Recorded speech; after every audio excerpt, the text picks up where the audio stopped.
go, make my body go. Take our bodies higher and higher. Bab 1241, tidak mengecewakan rakyat. Seberapa cepat kecepatan Saint Monarchs? Hanya dalam sekejap, mereka sudah tiba di depan wajah kedua tuan muda. Bajingan, siapa pelaku intimidasi tadi? Mata Chuangshan Beidao berkobar dengan amarah saat dia memandang Jun Moxi dan tuan muda ke-14 neter. Ada sedikit kebingungan di wajahnya. Kenapa dua orang, bukan hanya satu? Ini tidak benar. Wajah tuan muda ke-19 ke-14 langsung berubah dingin. Orang macam apa dia? Bahkan jika Chuangshan Beidao adalah Saint level ke-4, dia tidak memiliki kualifikasi untuk berteriak dan berteriak di depannya. Bagaimana bisa kebanggaan ahli nomor 1 di bawah langit ini dinodai oleh makhluk menjijikkan seperti orang luar? Mata Jun Moxi juga bersinar untuk sesaat, tetapi untuk beberapa alasan, dia diam-diam mundur selangkah. Chuangshan Beidao belum pernah melihat penampilan Jun Moxi yang sebenarnya sebelumnya, jadi meskipun dia bisa merasakan bahwa kultivasi Jun Moxi tidak kalah dengan dia, ahli yang tiada taranya itu tidak mungkin adalah pemuda ini. Tingkat kehancuran apokaliptik itu juga jelas bukan sesuatu yang bisa dilakukan Saint Monarch tingkat ke-4. Dari kultivasi saja, anak muda berjubah putih tidak mungkin menjadi ahli yang misterius dan tak tertandingi. Tetapi pria berjubah hitam ini, di sisi lain, memiliki aura dingin dan jahat yang tidak bisa diselidiki. Bahkan dengan kultivasinya, dia tidak bisa melihat melalui kultivasi pihak lain sama sekali. Tanpa pertanyaan, orang ini adalah karakter yang berbahaya. Dan, pakar tingkat puncak absolut. Dalam hal ini, jawabannya sangat jelas. Jika orang yang menyebabkan mereka menderita kerugian besar bukan dia, lalu siapa lagi? Jadi, meskipun dia mengajukan pertanyaan, matanya sudah terpaku pada tuan muda ke-14 neter. Orang ini tidak diragukan lagi adalah musuh yang kuat. Kehidupan 100.000 prajuritku semuanya dikubur oleh pria berwajah jahat ini berpakaian hitam. Hanya dari energi dingin dan gelap yang berasal darinya, jelas bahwa pria ini bukan orang yang baik. Teknik iblis seperti itu hanya bisa datang darinya. Pemuda yang tidak bersalah dengan wajah anak laki-laki yang cantik di belakang pasti tidak akan mampu melakukan tindakan jahat dan kejam seperti itu. Tidak ada keraguan bahwa pria berwajah jahat berbaju hitam adalah pendosa utama matahari ilahi kita. Chuangshan Beidao dan ke-6 monark Saint lainnya langsung menjadi gila begitu mereka melihat tuan muda 9 neters ke-14. Mereka menatap penuh kebencian pada tuan muda 19 neter ke-14, tidak mampu menahan diri dari keinginan untuk menerkamnya dengan segera dan melepaskan dagingnya dari tulangnya. Mother of Asteriskers, tuan muda 9 neter 14 meraung dengan marah, merasa sangat bersalah. Bagaimana mungkin dia tidak tahu bahwa dia telah menjadi kambing hitam untuk tuan muda Jun yang tampan itu. Tetapi dengan musuh yang mengetuk pintunya, tidak ada artinya dalam mencoba mencari alasan mengingat banyaknya kebencian. Melihat dengan garang ke Chuangshan Beidao, dia mendengus. Mengapa kamu tidak berlutut dan memohon kematian ketika kamu melihat tuan muda ini? Atau apakah kamu masih berpikir untuk melawan keras kepala? Petik 2. Suara gelap dan sedingin es tampaknya telah keluar dari lemari es, membekukan hati siapapun yang mendengarnya. Kamu anak yang berhati dingin dan kejam dari A*B*. Bajingan mengerikan. Chuangshan Beidao hampir terserang stroke ketika dia mendengar kata-kata tuan muda 19 neter. Matanya memerah dan dia menunjuk dengan marah, F** kakekmu, F** leluhurmu. Petik 2. Terbungkus kabut hitam, wajah tuan muda 19 Belanda langsung berubah sangat buruk. Suasananya sudah tidak bagus, dan kata-kata Chuangshan Beidao seperti menuangkan minyak ke api, langsung mengubah hari yang panas menjadi dingin di musim dingin. Dinginnya udara secara alami disebabkan oleh tuan muda 19-an neter. Kabut hitam di sekitar tubuhnya melonjak, menyebabkan suhu di seluruh area anjlok. Tuan muda 9 neter 14 benar-benar marah hingga meledak kali ini. Bajingan orang luar ini benar-benar sesuatu yang sangat. Tanpa mengklarifikasi siapa yang menyebabkan kerugiannya, dia langsung mencari aku untuk masalah. Meskipun kedua belah pihak adalah musuh, dan itu tidak masalah meskipun dia disalahpahami, tapi itu jelas tidak dilakukan olehku. Dan kamu benar-benar mengarahkan jari kamu ke wajah aku dan memarahi leluhur aku. Apakah nenek moyang aku menyinggung kamu? Apa-apaan itu? Di belakang tuan muda 19 neter ke-14, Jun Moxi menghela nafas ringan dan berkata dengan suara serius. Meskipun kedua belah pihak adalah musuh yang tidak bisa didamaikan, dan merupakan suatu kehormatan untuk mati di medan perang, tapi pembantaian skala besar semacam itu memang agak jahat. Ekspresi polos dan murni tergantung di wajah tuan muda Jun saat dia menyesali keadaan dunia dengan sedih. Bahkan seekor semut pun adalah bagian dari kehidupan. Orang luar ini, meskipun mereka sedikit lebih menjijikan, tapi sapi dilahirkan oleh induk sapi, dan manusia juga dilahirkan dari induknya. Meskipun mereka tidak dianggap sebagai sapi atau manusia, mereka memiliki ibu juga. Ini adalah kebenaran yang tak terbantahkan. Petik 2. Logika panjang umur. Ketika Chuang Beidao mendengar kata-kata itu dari Tuan Muda Jun, dia tidak bisa menahan perasaan lebih baik di hatinya. Dia hampir meneteskan air mata karena terlalu tersentuh. Seperti itulah seharusnya kata-kata manusia terdengar. Lihat bagaimana anak laki-laki cantik itu berbicara. Betapa anggun dan diartikulasikan dengan baik. Tidak seperti bajingan pembunuh berjubah hitam itu. Tunggu, ada apa dengan mereka yang tidak dianggap sebagai sapi atau manusia? Tuan Muda Nine Meter Votin berbalik dan menatap Jun Moxi dengan tidak percaya. Siapa yang mengira bahwa topi dosa yang besar ini hanya akan diletakkan di atas kepalanya sendiri seperti itu? Omong kosong apa yang orang itu semburkan itu? Saat kata-kata Jun Moxi keluar, kejahatan Tuan Muda 19 Neter keempat sudah ditentukan. Jika orang-orang kamu sendiri bersaksi melawan kamu, apakah ada gunanya menyangkal? Bahkan jika Tuan Muda Jun berdiri sekarang dan mengubah kata-katanya, menyatakan bahwa dialah yang melakukan segalanya, Chuang Beidao tidak akan mempercayainya. Tidak hanya dia tidak akan percaya, dia bahkan akan mengolok-olok Jun Moxi karena sombong. Apa omong kosong? Hanya Saint Monarch tingkat keempat yang baru maju seperti kamu, bisa membuat kekacauan seperti itu.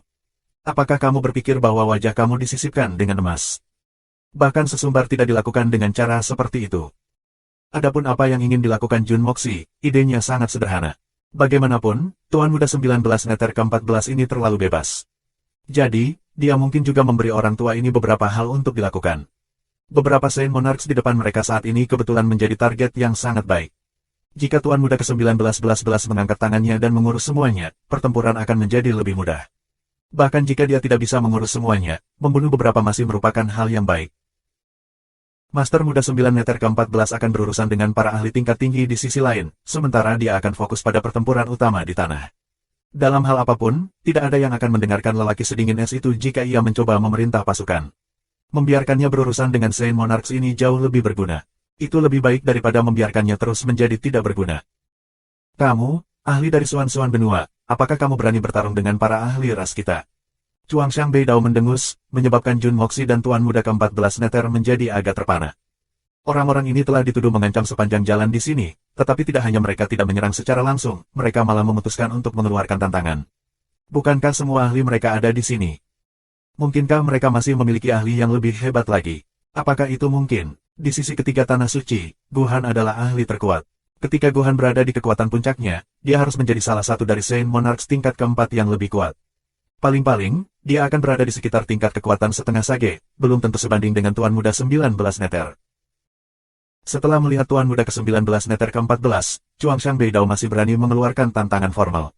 Itu berarti bahwa orang luar masih memiliki ahli yang lebih kuat yang tidak selalu lebih lemah dari Tuan Muda 19 Neter. Kemudian, membandingkan antara kedua sisi, para ahli benua Suan-Suan jelas lebih rendah. Pikiran Jun Moxi berputar cepat saat dia membuat kesimpulan. Meskipun sekelompok orang ini semuanya adalah ahli Saint Monarch, bahkan jika ketujuh dari mereka bergandengan tangan, mereka masih bukan pasangan yang cocok untuk kita. Tetapi karena mereka dikenakan biaya di sini, mereka harus memiliki sesuatu untuk diandalkan. Jun Moxi mentransmisikan suaranya dengan cepat. Aku pikir mereka harus memiliki pembantu lain, dan penolong ini jauh lebih kuat dari mereka semua. Jika itu benar, aku benar-benar tidak yakin bisa menangani pembantu itu. Selain itu, teknik aku lebih cocok untuk digunakan dalam pertempuran kacau, dan kurang cocok untuk pertempuran individu. Aku harus menyusahkan Brother Votin. Dalam hal apapun, tidak banyak yang dapat kamu lakukan di sini, jadi sebaiknya kamu pergi dan bertengkar dengan ahli mereka. Petik 2. Tuan Muda 19 Neter ke-14 begitu marah oleh ucapan tak tahu malu ini hingga dia hampir pingsan. Kata-kata seperti apa itu? Bahkan jika seseorang ingin mengalihkan masalah ke orang lain, itu tidak dilakukan dengan cara yang begitu mencolok. Apa yang tidak cocok untuk pertarungan individu? F***. Jika kamu tidak cocok untuk itu, apakah ada sesuatu di dunia yang cocok dengan kamu? Ahli dari benua Suan-Suan, apakah kamu punya nyali untuk ikut bersama kami?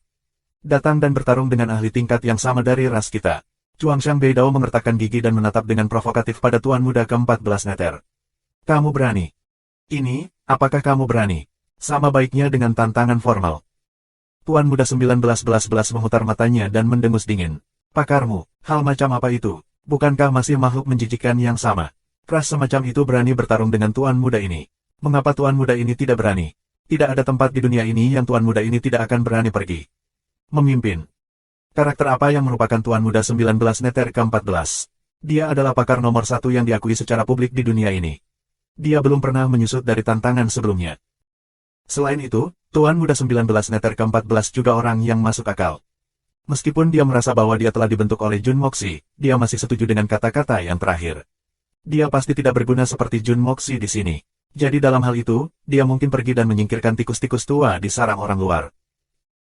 Selain itu, ahli yang bahkan diakui sebagai puncak Saint Monarch seperti Chuangxiang Beidao pasti tidak akan lemah. Untuk memiliki kecocokan dengan para ahli di tingkat itu adalah kesempatan langka. Dia sudah berada di ambang terobosan, dan sedikit tambahan pemahaman yang diperoleh melalui pertempuran seperti itu akan bermanfaat. Memikirkan hal ini, Tuan Muda Nine Nethervotin bahkan mulai merasa agak bersemangat. Apa artinya seseorang bergantung pada terobosan? Itu dengan terlibat dalam pertempuran dengan para ahli yang bahkan lebih kuat dari diri sendiri. Dapatkan pemahaman melalui pertempuran dan maju lebih jauh. Tuan Muda 1911 tidak pernah bertemu ahli yang benar-benar kuat dalam waktu yang sangat lama. Hal yang baik seperti itu bukanlah sesuatu yang bisa ditemui seseorang dengan mudah, terutama dengan kekuatannya saat ini. Jun Moxi terkikik ringan dan mentransmisikan suaranya. Pertempuran melawan seorang ahli yang kuat, bagaimana iri. Jadi, apakah kamu merasa bersyukur kepada aku? Kamu berhutang budi padaku sekarang, ingat itu. Petik 2. Ingat, mengapa aku tidak ingat? Ketika Tuan Muda ini kembali, aku pasti akan menyelesaikan skor dengan kamu. Tuan Muda Nine Nethervotin mendengus dan mengirim balik. Setelah itu, dia menatap Chuangxiang Beidao dan bertanya dengan dingin. Kenapa kamu belum sampah memimpin jalan? Apa yang kamu tunggu? Chuangxiang Beidao melihat bahwa Tuan Muda 19 Neter ke-14 telah setuju, dan dia mengangguk puas. Karena kamu tidak takut mati, itu bagus. Ikut denganku. Chuangxiang Beidao tampaknya menyembunyikan beberapa tanda sukacita. Ketika mereka dikenakan biaya di sini sebelumnya, mereka berniat untuk bergantung pada kekuatan gabungan dari ketujuh dari mereka untuk mengambil ahli tak tertandingi ini. Tetapi begitu mereka sampai di sini, mereka terkejut bahwa ada satu orang lagi. Itu sebenarnya dua orang. Chuangxiang Beidao sudah tidak memiliki kepercayaan terhadap Tuan Muda 19 Neter ke-14 saja, belum lagi bahwa ada tingkat Saint Monarch yang tepat, Jun Moxi hadir. Selanjutnya, ada pembangkit tenaga listrik OG di bawah ini, Guhan, mengawasi mereka dengan cermat, bersiap untuk memberikan bantuan kapan saja. Bagaimana mereka bisa bertarung seperti ini? Melihat situasinya tidak baik, ia memutuskan untuk mengeluarkan tantangan sebagai gantinya. Awalnya, dia tidak pernah memiliki harapan bahwa tantangan ini akan berhasil. Jika lawan ingin bertarung, mereka tidak memiliki pilihan selain melarikan diri dengan putus asa. Tapi siapa yang mengira bahwa pihak lain akan setuju seperti ini? Ini adalah keuntungan besar yang tak terduga. Sedangkan untuk Nine Nethervotin yang Master dan Jun Moxi, bukankah mereka juga senang memikirkan menyingkirkan 6 orang ini di sini? Tetapi setelah memikirkannya sejenak, mereka masih membuang pemikiran itu. Tempat ini terlalu dekat dengan medan perang utama. Jika mereka memulai pertempuran skala besar di sini, itu akan melibatkan terlalu banyak orang mereka sendiri. Selain itu, ada ahli yang lebih besar di belakang orang-orang ini. Itu adalah tangkapan nyata. Jika mereka bisa bertemu langsung dengan para ahli itu masih akan lebih baik daripada disergap oleh mereka. Maka, keduanya dengan suara bulat memutuskan rencana yang sama, menangkap raja dan mengeksekusi jenderal. Selama mereka melemparkan kepala ahli utama di belakang layar, semuanya akan langsung menjadi baik-baik saja. Nah, untuk pemimpin orang luar, Chuangxiang Beidao juga memiliki pemikiran yang sama dengan mereka, menangkap raja dan mengeksekusi jenderal. Kedua belah pihak tahu pentingnya mengambil pemimpin. Strategi mereka sepenuhnya sama, dan bahkan tindakan mereka pun sama. Semua orang menetas skema yang sama. Namun, hasilnya ditakdirkan untuk membuat beberapa orang gembira, dan beberapa orang terperanjat. Wajah Chuangxiang Beidao dipenuhi dengan kegembiraan, diam-diam senang dia membawa pulang ikan besar untuk dimasak. Di belakangnya, Tuan Muda 19 Neter ke-4 mengikuti dengan cermat, wajahnya tenang dan tegas. Secara internal, dia dan Tuan Muda Jun juga sangat bahagia. Mereka bergandengan tangan untuk menghancurkan pasukan musuh tadi, menuai imbalan besar. Selain itu, mereka berhasil memancing ikan besar dari sisi musuh. Tidak peduli apapun, Chuangxiang Beidao tidak pernah berpikir bahwa ia benar-benar akan berhasil memikat ahli terkuat dari benua Suan-Suan ke ahli mereka sendiri. Tetapi dia akan berpikir lebih sedikit, bahwa orang yang paling dia butuhkan untuk memikat, sebenarnya adalah pemuda berjubah putih di sampingnya. Meskipun dia berhasil memikat seorang ahli, yang lain adalah karakter yang jauh lebih berbahaya.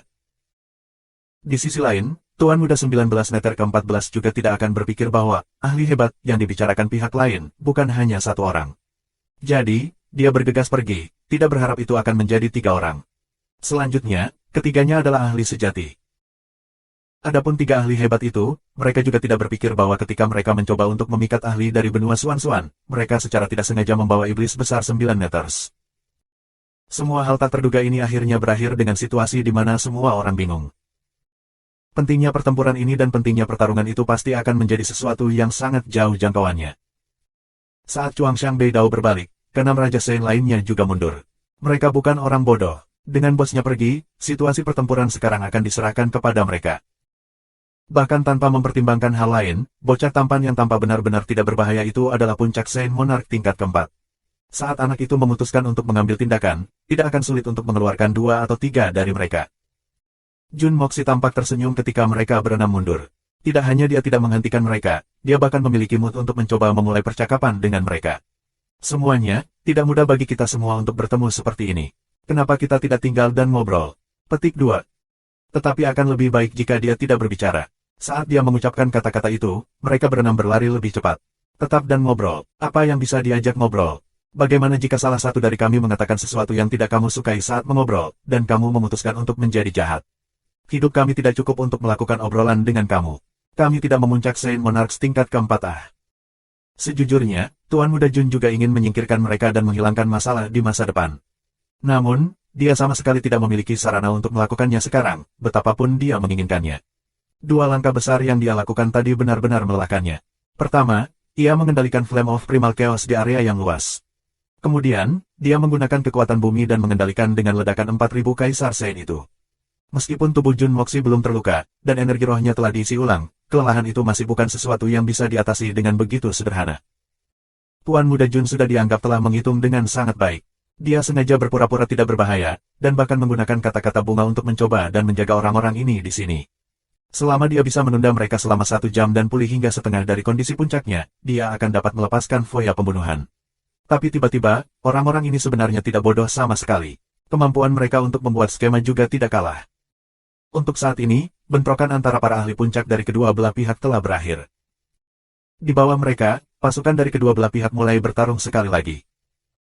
Di bawah pimpinan 10.000 ditambah Shen Kaisar, tentara orang luar mencakup jarak lebih dari 600 li dengan cepat.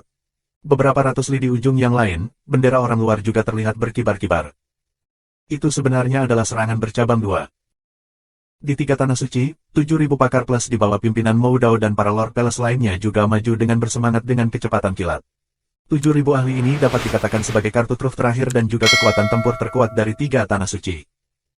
Arah itu juga tempat kekuatan utama tentara Outsiders berada. Adapun tentara Outsiders di sisi lain, mereka diserahkan kepada Tianfa dan Evil Monarch Manor untuk ditangani. Ratusan lainnya Zhang lebih lagi, kedua belah pihak akan benar-benar berbenturan. Bagi para ahli tingkat atas ini, jarak pendek ini adalah sesuatu yang bisa ditutupi dalam sekejap mata. Pada jarak ini, kedua belah pihak bisa melihat senjata berkilau di tangan lawan mereka. Semua orang tahu bahwa senjata tajam itu bisa jatuh ke tubuh mereka di saat berikutnya, memotong leher mereka. Demikian pula, mereka tahu bahwa senjata di tangan mereka sendiri juga memiliki kekuatan untuk merenggut nyawa musuh-musuh mereka. Serangan ini bisa dikatakan sebagai serangan terkuat dari pasukan Outsiders. Itu juga ditakdirkan untuk menjadi pertempuran paling intens.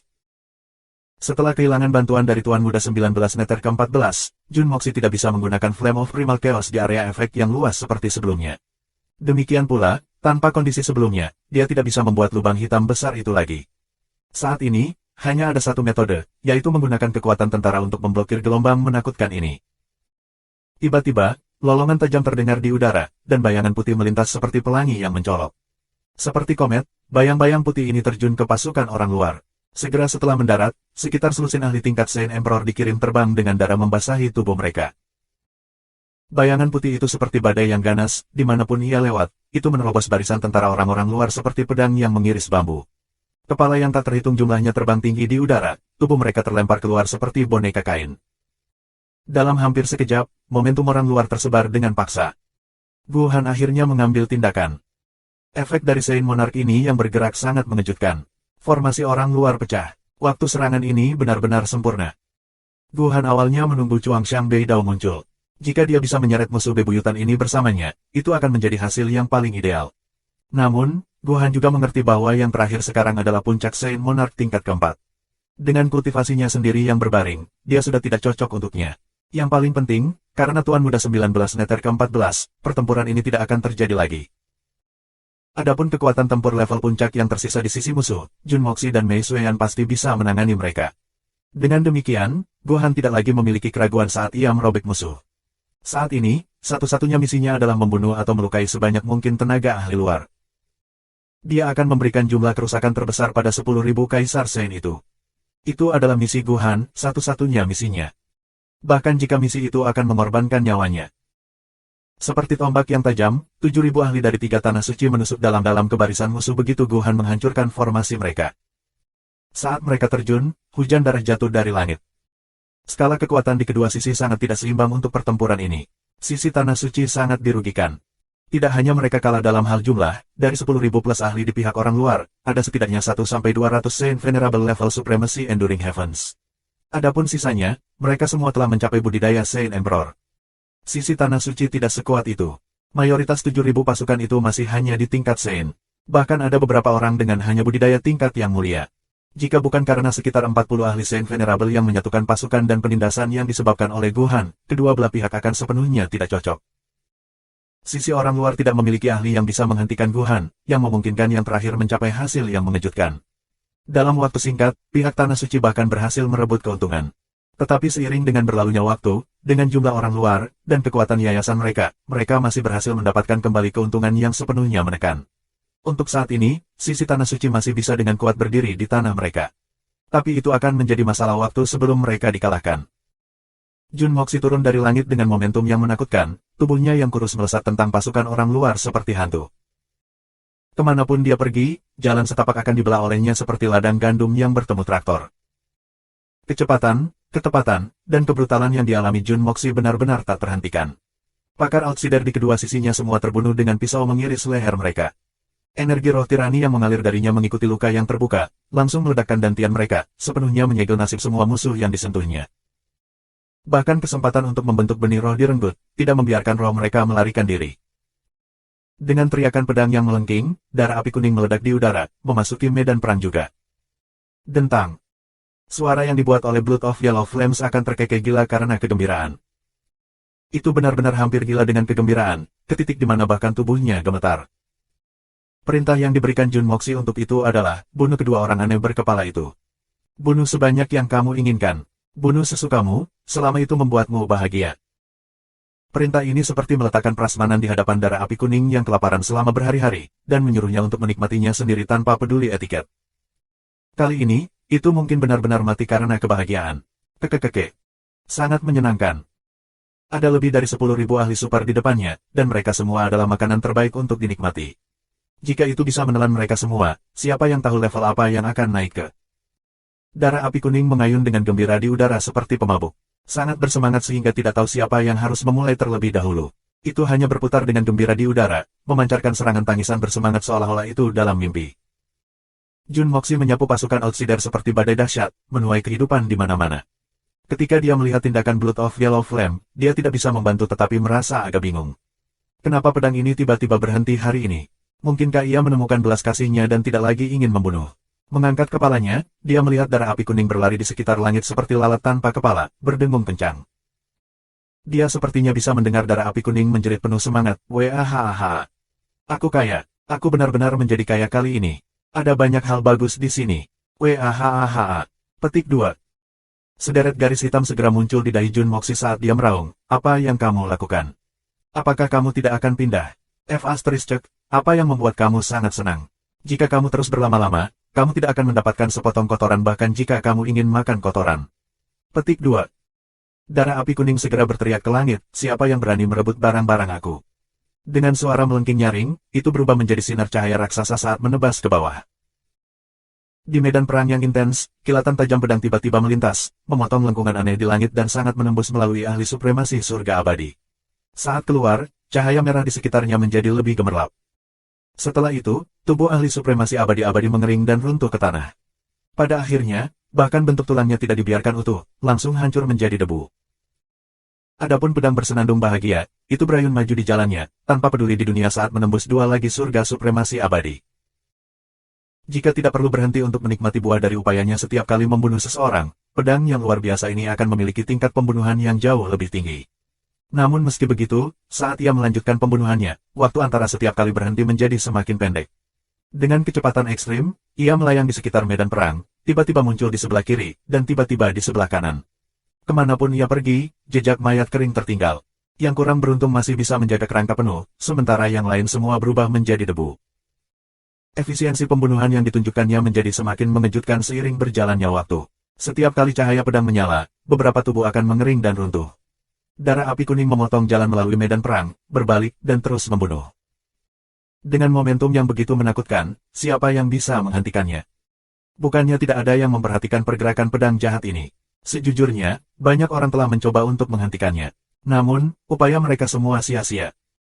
Kekuatan darah api kuning sudah berada di atas bahkan Tuan Muda Jun. Di medan perang semacam ini di mana kelincahannya yang paling berguna, ia bisa datang dan pergi sesuka hati. Metode Jun Moxi juga sangat kejam.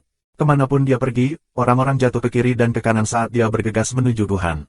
Di belakangnya, suara ledakan keras terdengar terus-menerus dari para ahli yang terpaksa meledakkan diri olehnya. Sayangnya, tindakan ekstrim seperti itu sama sekali tidak berguna melawan Tuan Muda Jun yang bersembunyi di kehampaan. Tidak peduli seberapa keras ledakan itu, bisakah itu menghancurkan kekosongan? Seiring waktu berlalu, situasi di medan perang menjadi lebih jelas. Dengan hadirnya 40 santo suci yang terhormat dan para ahli di atas tanah suci, mereka mampu mempertahankan semacam keseimbangan. Namun, keseimbangan ini berkurang ketika waktu berlalu dengan lambat, ke titik kehancuran. Semakin banyak waktu berlalu, semakin tidak menguntungkan situasi pertempuran itu. Bahkan dengan Guhan, Jun Moxi, dan darah api kuning mendominasi musuh, situasi keseluruhan masih bukan sesuatu yang bisa dibatalkan dengan mudah. Kultivasi Leng Tong hanya di tingkat Sein, dan melawan begitu banyak santo kaisar yang kuat dan ahli yang kuat di pihak orang luar, itu tidak diragukan lagi sangat tidak menguntungkan baginya. Pada saat ini, 3 kawan di sekitarnya sudah kehabisan semua kekuatan mereka sejak lama dan meledak sendiri. Bagi orang-orang di Tanah Suci, mereka akan mempersiapkan diri untuk meledakkan diri selama mereka bertemu lawan di atas Santa Venerable. Di antara kerumunan tentara Haus Darah, Leng Tong secara bertahap jatuh ke situasi yang sama. 3 kawan di samping Leng Tong adalah sama, berada di tingkat kultivasi Sein. Peledakan diri mereka juga hanya bisa melukai musuh mereka, tanpa mempengaruhi hasil pertempuran sama sekali. Sejujurnya, itu sudah merupakan hasil yang cukup bagus untuk peledakan diri Sein untuk menyakiti Sein Emperor. Namun, hasil seperti itu menyebabkan Leng Tong merasa sangat marah dan sedih. Kematian sama sekali tidak menakutkan. Hal yang paling menakutkan adalah kematian yang tidak berharga. Tidak dapat menenangkan hatinya, dia sedikit tersandung dan terkena telapak tangan musuh. Bagaimana mungkin sebuah telapak tangan dari Sein Emperor menjadi ringan? Leng Tong merasakan rasa besi yang dingin di mulutnya, tetapi sebelum dia sempat meledakkannya, dia mengertakkan gigi dan menyerbu ke depan lagi, sepenuhnya meninggalkan pertahanannya, meraih erat ke Sein Emperor yang telah melukainya. Mengabaikan serangan balik musuh yang hiruk-pikuk, ia menenggelamkan giginya dalam-dalam ke tenggorokan musuh. Retakan keras terdengar, dan darah beterbangan di mana-mana. Sederetan gigi putih yang sempurna benar-benar berhasil merobek tenggorokan Santo Kaisar. Hasil seperti itu sama sekali tidak terduga. Kaisar Suci melolong kesakitan saat dia menatap Leng Tong dengan tak percaya. Namun, tubuhnya sudah kehilangan semua kekuatannya. Tubuh wanita di belakangnya menjerit melengking dan berbalik, dengan keras membanting 3 telapak tangan ke tubuh Leng Tong. Suara retak keras terdengar, dan 7 lubang Leng Tong penuh dengan darah. Namun, dia masih tetap tersenyum dengan kejam saat dia memegang erat-erat tubuh Sein Emperor seperti gurita. Dengan napas terakhir, tubuhnya mulai membengkak. Tubuh laki-laki Sein Emperor sudah selesai, dan kekuatan pertempuran turun drastis dalam sekejap. Dalam waktu singkat, tubuh wanita tidak dapat menyingkirkan Leng Tong. Mengetahui bahwa pihak lain akan memulai serangan peledakan diri terakhir, dia berteriak dengan kejam dan menghujani tinjunya terus-menerus terhadap tubuh Leng Tong. Leng Tong tertawa terbahak-bahak. Apakah kamu takut sekarang? Kamu aneh-aneh. Ikuti ayah ini ke Yellow Springs. Dengan sinar terakhir di matanya, tubuhnya membengkak sampai ekstrim dan hancur berantakan. Ledakan dahsyat itu seketika meniup tubuh ahli supremasi bertahan surga menjadi 2, meledakannya tinggi ke udara di mana ia pecah lebih jauh. So. Beberapa sosok yang basah kuyup ditembak di langit. Ini adalah beberapa Santa Venerables yang mengikuti Xia Changtian sebelumnya. Wajah mereka sangat buruk, dan tubuh mereka dipenuhi dengan luka yang berdarah bebas. Seperti kunang-kunang yang berlari ke dalam api, mereka melemparkan diri mereka ke dalam kelompok ahli Outsiders yang padat. Beberapa saat kemudian, beberapa ledakan mengerikan terdengar, langsung membersihkan area yang luas. Lebih dari 100 ahli Outsiders dimakamkan bersama mereka. Titik ledakan itu tidak jauh dari Jun Moxi, dan yang terakhir praktis menyaksikan semuanya dengan matanya. Pada saat itu, bahkan Tuan Muda Jun tidak bisa membantu tetapi merasa agak tersentuh. Tidak peduli apakah pikiran dan tindakan mereka sebelumnya benar atau salah, ledakan ini telah menyelesaikan segalanya. Mou Dao yang hanya memiliki kultivasi yang mulia dan berada di bawah perlindungan berat para ahli Tanah Suci. Berlumuran darah, dia meraung, jam berapa sekarang ini? Kamu masih menganggap diri kamu melindungi aku. Cepat pergi dan bunuh musuh. Jangan pedulikan aku lagi, cepat naik dan bunuh musuh. Petik 2. Melihat bahwa para ahli itu masih ragu-ragu, tidak mau meninggalkan sisinya, Mo Dao mengutuk dan memisahkan diri dari mereka. Dengan sinar yang tegas di matanya, dia menembak ke depan, berteriak, tanah suci kita tidak mengecewakan orang-orang. Suaranya tragis dan biadab, seolah-olah tenggorokannya penuh darah. Pada saat dia meneriakkan kata-kata itu, semua ahli di sekitarnya dengan jelas bisa melihat dua garis air mata mengalir di sisi wajahnya. Namun, air mata itu langsung tertiup angin kencang. Dengan kilatan pedang yang cemerlang, Mo Dao menghilang ke tengah barisan musuh. Di tengah lolongan haus darah, sebuah ledakan yang terdengar tidak berbeda dari hiruk-pikuk ledakan di latar belakang, terdengar. Dengan ledakan itu, penguasa istana dari dunia abadi dewa sudah berubah menjadi kabut darah. Secara logis, dengan kekuatan Mo Dao sebagai ahli tingkat yang mulia, dampak yang bisa dia bawa ke medan perang sangat minim. Bahkan dengan peledakan diri itu, belum lagi membunuh ahli Outsiders, tidak mungkin baginya untuk melukai banyak musuh. Namun, efek dari ledakan ini sangat mengejutkan. Beberapa ratus orang dari dunia abadi dewa yang melihat adegan ini, langsung melolong keras dengan kesedihan dan kemarahan. Darah bahkan mengalir dari mata beberapa orang saat mereka menyerang dengan marah. Pada saat itu, semua orang bahkan merasa darah mereka menyala sampai batas yang mengerikan. Selain dari kematian, dan sekarat kematian yang mencolok dalam pertempuran, mereka tidak lagi memiliki keinginan lain. Tanah suci kami tidak mengecewakan orang-orang. Ratusan elusif World of Immortals yang para ahli berseru bersamaan saat mereka menangis. Mengangkat kepala mereka ke langit, mereka meraung. Seolah-olah mereka bersumpah atau membuktikan sesuatu. Seolah-olah mereka meneriakkan paru-paru agar seluruh dunia mendengar. Tanpa ragu-ragu lebih lanjut, mereka menyerbu ke barisan musuh terpadat dan bersama-sama, ledakan raksasa meledak, menggemakan suara terakhir dari dunia dewa abadi di dunia ini. Gelombang kejut darah dan daging langsung membersihkan sepetak besar tanah ketika jiwa-jiwa pemberani yang tak terhitung jumlahnya bangkit. Mo Dao, dunia abadi yang sulit dicapai. Hahaha. Sosok tinggi berdiri, wajahnya dipenuhi dengan resolusi. Dengan tawa yang keras, sosok jangkung ini meraung, dunia abadi yang abadi menyatakan bahwa mereka tidak mengecewakan orang-orang. Lalu, bagaimana dengan kota emas tertinggiku? Petik 2. Kami juga tidak mengecewakan siapapun. Kami tidak mengecewakan dunia. Kami tidak mengecewakan rakyat biasa. 2000 ahli dari Supreme Golden City meneriakkan, meninju-tinju mereka di udara dengan kekuatan yang sangat besar. Mereka meraung dengan jiwa mereka, kami tidak mengecewakan benua ini. Kami akan membuktikan bahwa kami tidak mengecewakan siapapun dengan nyawa kami. Gunakan jiwa kita sebagai persembahan untuk kehidupan bersama di dunia. Si Ruoshan mencabut pedang panjangnya saat janggutnya berayun. Dan bertarung sampai mati. Bertarung sampai mati. Dengan gemuruh yang menggelegar, 2000 ahli pergi keluar. Masing-masing dari mereka kelelahan dan penuh luka karena berbagai perkelahian yang mereka alami sebelumnya. Tapi mereka telah bertarung dengan kekuatan, dan keberanian mereka sebelumnya. Tapi kali ini, mereka bertarung menggunakan sedikit kecemerlangan yang tersisa dalam hidup mereka. Suara ledakan diri yang terus-menerus terdengar tanpa henti. Mengenakan senyum, para ahli yang tak terhitung mengubah tubuh mereka, dan Xuan Qi yang telah mereka kembangkan dengan susah payah berubah menjadi satu ledakan terakhir. Tanpa keluhan, tanpa penyesalan, tidak satupun dari mereka ragu-ragu. Jumlah orang luar menurun drastis lagi. Huyan Aobo dari Laut Darah Ilusi mengeluarkan teriakan nyaring, dua cobaan darah bocor dari matanya. Mo Dao, Si Ruoshan, kamu dua kentut tua, pergi begitu saja tanpa mengucapkan selamat tinggal.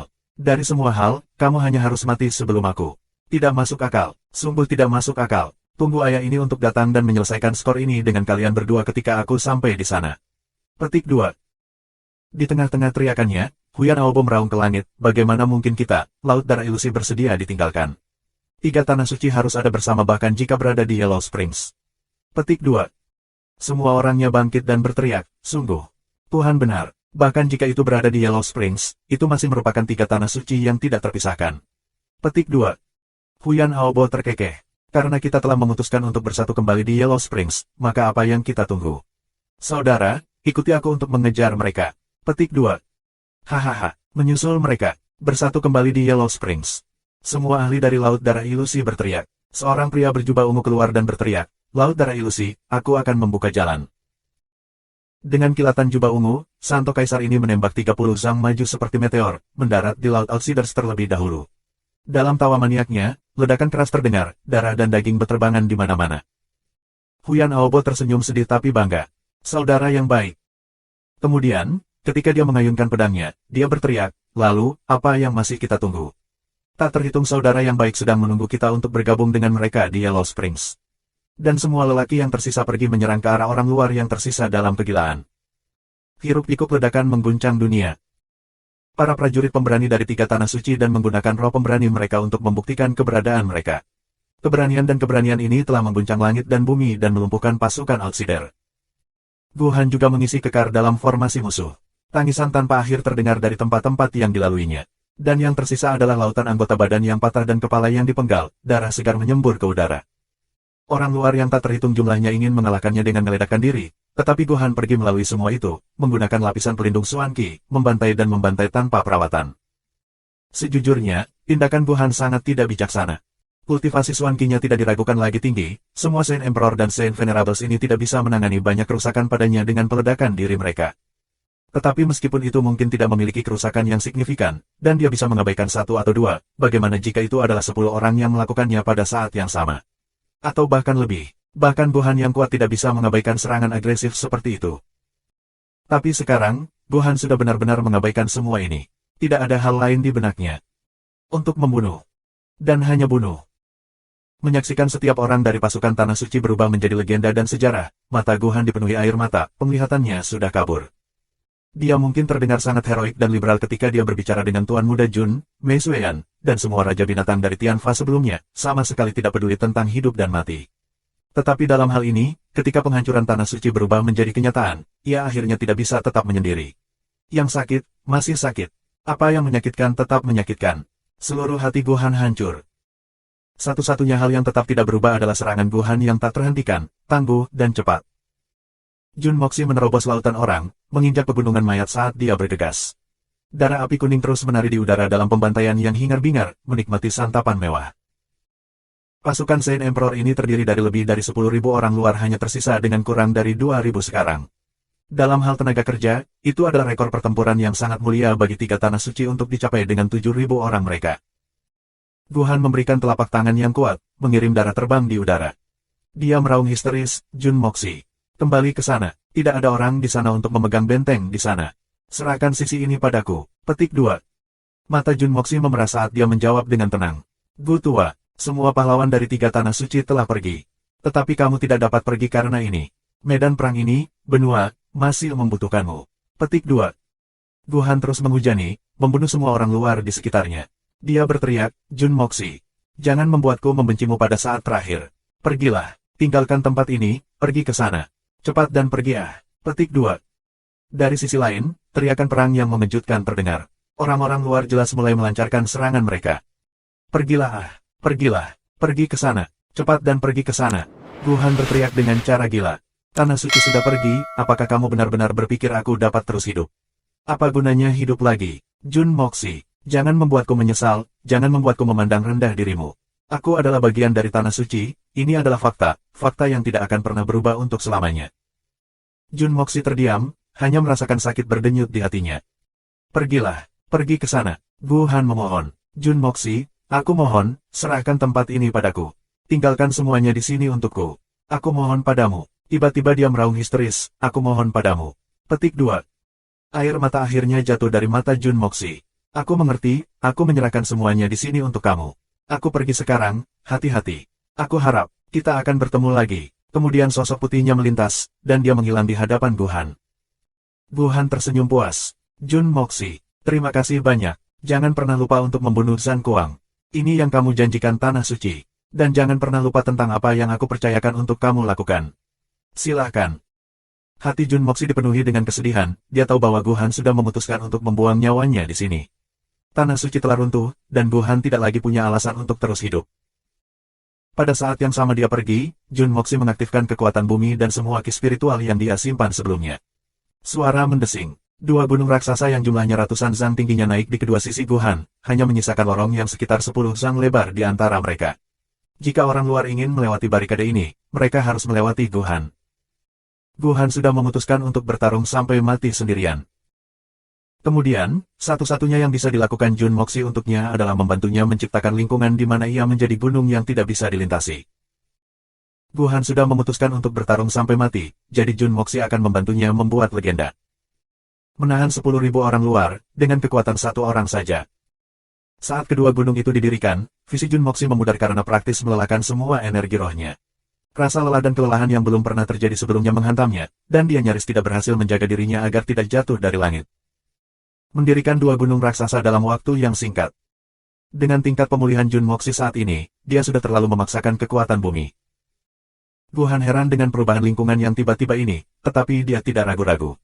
Dalam sekejap, dia mundur beberapa langkah dan membalik, mendarat dengan kuat tepat di celah gunung yang baru saja dibuat. Dia berdiri dengan kedua telapak tangannya di belakang punggungnya, mengeluarkan aura pembunuh dari ujung kepala sampai ujung kaki. Pakaiannya melayang di udara saat dia berdiri sendirian, dengan pandangan menyendiri di matanya. Sikap dan kehadirannya yang luar biasa telah menakutkan semua pakar outsider di depan mereka. Mereka semua tidak bisa membantu tetapi berhenti di jalur mereka. Mereka dapat dengan jelas merasakan bahwa orang di depan mereka adalah gunung tinggi yang tidak dapat mereka lewati. Jika mereka ingin lulus, harga yang harus dibayar adalah nyawa mereka. Guhan menatap mereka dengan tenang dan tiba-tiba menghela nafas dalam-dalam. Aku satu-satunya yang tersisa dari tanah suci sekarang. Warisan 10.000 tahun telah berakhir, ekspedisi hari ini akan mengubah kita menjadi legenda. Petik 2. Suara Guhan luar biasa tenang dan menyendiri, tapi itu bergema di udara untuk waktu yang lama. Suara dari medan perang tidak bisa menghilangkan suaranya.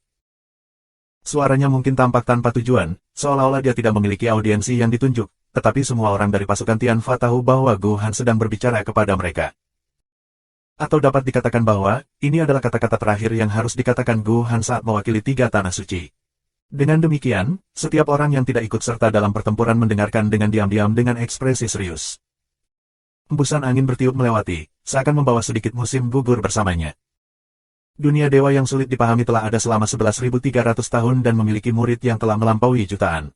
Sejak didirikan, kami telah mengejutkan dunia. Kemudian, orang luar menyerbu, dan untuk mencegah mereka memasuki benua, kami meninggalkan tempat asal kami dan pindah ke hutan belantara. Sudah 8.633 tahun sejak itu. Petik 2.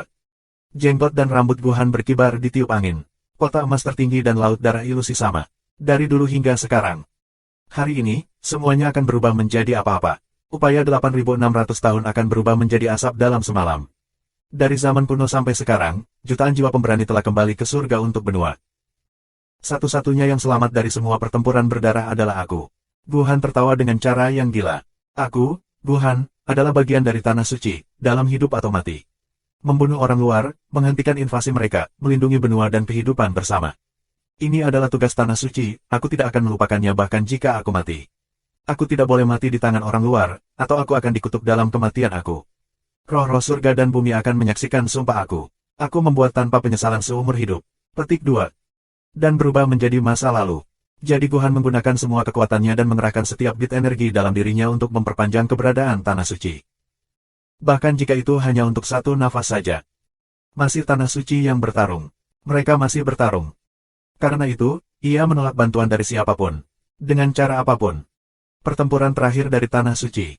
Pertempuran ini milik tanah suci. Tubuh Guhan mulai bergoyang, visinya sudah menjadi buram. Seseorang pada akhirnya akan menggunakan seluruh energinya. Dia telah mengambil ribuan ahli puncak sendirian. Sudah merupakan keajaiban bahwa dia bisa bertahan sampai sekarang. Itu sudah cukup untuk ditulis menjadi legenda abadi. Guhan tahu bahwa dia telah mencapai batasnya. Dan bahkan mungkin tidak bertahan sampai serangan-serangan berikutnya. Ada kurang dari 400 orang di depan. Namun, mereka yang bisa bertahan sampai sekarang tidak diragukan lagi adalah ahli dengan kekuatan yang besar. Pakar outsider ini menatapnya dengan sinis, berharap ia akan jatuh sendiri. Bahkan jika mereka tahu orang di depan mereka benar-benar kehabisan kekuatannya, tidak ada satu orang pun yang berani mengujinya. Momen terakhir tiba. Aku masih bisa membunuh. Guhan meraung, maju ke depan seperti sebelumnya. Para pakar outsiders yang tersisa itu langsung mendeteksi bahwa Guhan benar-benar dihabiskan untuk selamanya. Dia masih manusia, dan bukan abadi. Lebih dari 1.500 orang luar Santo ahli kaisar sudah mati di tangannya. Dengan teriakan, para ahli orang luar yang tersisa maju menyerang ke depan. Flashing senjata mereka. Siapa yang tidak ingin mendapatkan kejayaan tanpa akhir dari membunuh ahli nomor 1 di Tanah Suci? Kedua Saint Monarchs dari Outsiders berada tepat di depan. Dalam sekejap, kedua belah pihak bentrok. Waktu dan ruang sepertinya membeku pada saat ini. Kedua Saint Monarch menusuk senjata mereka melalui tubuh Guhan dengan mudah. Senjata yang tak terhitung jumlahnya menembusnya pada saat yang sama. Guhan tidak mengelak atau menghindarinya, ekspresi tenang di wajahnya. Dia hanya meraih kedua Saint Monarchs dalam sekejap dan berteriak dengan seluruh kekuatannya, Jun Moxi. Jangan lupa apa yang aku percayakan untuk kamu lakukan. Petik 2. Suara ini sangat tajam, seolah-olah menyembur ke bagian terdalam dari jiwa setiap orang, bergema di medan perang untuk waktu yang lama. Ledakan keras terdengar, Ahli nomor satu dari Tanah Suci dan Benua Suan-Suan, Guhan, tiba-tiba meledak sendiri. Ledakan luar biasa ini belum pernah terjadi sebelumnya, itu seperti bom atom yang meledak. Gelombang besar langsung menghancurkan puncak kedua gunung yang dibangun Jun Moxi. Lebih dari 200 dari 300 ahli Outsiders yang tersisa terbunuh dalam ledakan ini. Bahkan mereka yang berhasil selamat dikirim terbang jauh oleh dampaknya. Adapun dua Saint Monarchs yang ditangkap oleh Guhan dan tidak bisa melarikan diri, mereka mati bersamanya. Seluruh medan perang menjadi sunyi. Semua orang menatap. Masing-masing dari mereka mengenakan ekspresi serius, penuh dengan kekaguman dan rasa hormat yang tak ada habisnya. Jun Moxi merasakan jantungnya memilukan dan akhirnya tidak bisa menahan air matanya saat jatuh. Teriakan terakhir dari Guhan sebelum dia meninggal masih bergema di telinganya, Jun Moxi. Jangan lupa tentang apa yang aku percayakan untuk kamu lakukan. Jun Moxi dapat mengetahui seberapa besar cinta kebapaan yang dicakup oleh tangisan ini, dan permohonan Guhan padanya. Pada saat ini, yang dipercayakan Guhan adalah putrinya, Qiao Ying. Dan hanya Qiao Ying, yang merupakan penyesalan terakhirnya sebelum pengorbanan heroiknya. Satu-satunya penyesalannya, tetapi dia bahkan tidak bisa memanggil putri ketika dia meninggal. Karena begitu dia mengatakannya, semua orang akan tahu bahwa itu adalah Qiao Ying. Jadi, dia tidak mengatakannya.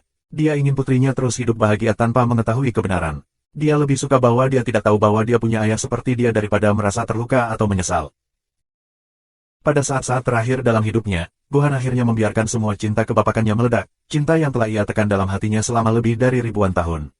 Tapi dia tidak akan bisa melakukannya lagi. Aku berjanji kepadamu, aku akan merawatnya dengan baik, yakinlah, Jun Moxi berkata dalam hatinya tanpa suara.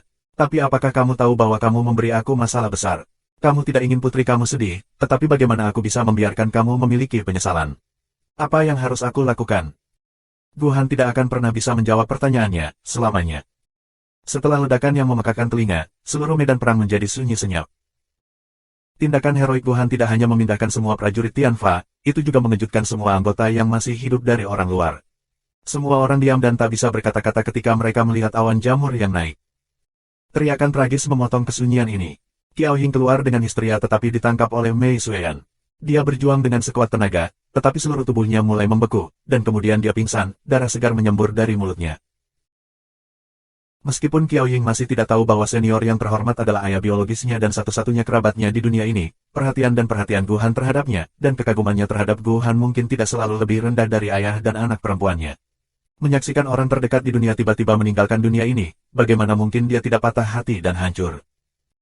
Mei Sueyan menggendong Qiao Ying di tangannya, air mata mengalir dari matanya. Dia tiba-tiba mengangkat tangannya, dan pasukan Tianfa mulai memukul genderang mereka. Kawan-kawan kami dari 3 tanah suci telah berani mengorbankan diri, bagaimana Tianfa mau tinggal di belakang? Mei Sueyan memesan, beruang raja, Raja Derek, Wolf King, Raja Harimau, pesan pasukan kamu untuk menyerang dan menahan mereka dengan cara apapun. Semua orang, bersiaplah, jangan menodai nama Tianfa. Petik 2. Raja Beruang dan yang lainnya telah menyaksikan pertempuran besar ini, dan darah mereka sudah mendidih. Praktis hati semua orang akan meledak dari menahan. Pada saat mereka menerima perintah, mereka memberikan raungan yang menghancurkan tanah dan terus maju dengan pasukan mereka. Kedua kekuatan mulai mendekat lagi. Roh pemberani yang hanya milik tentara semua dihasut pada saat ini.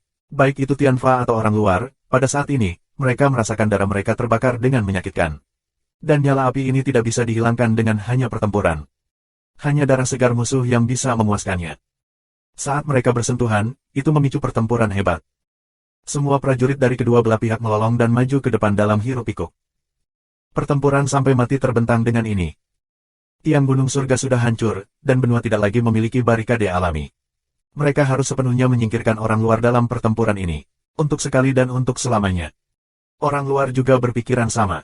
Dunia yang indah itu tepat di depan mata mereka, dengan kesempatan yang luar biasa. Jika mereka masih tidak bisa menginvasi benua kali ini, maka tidak akan ada harapan untuk melakukannya di masa depan.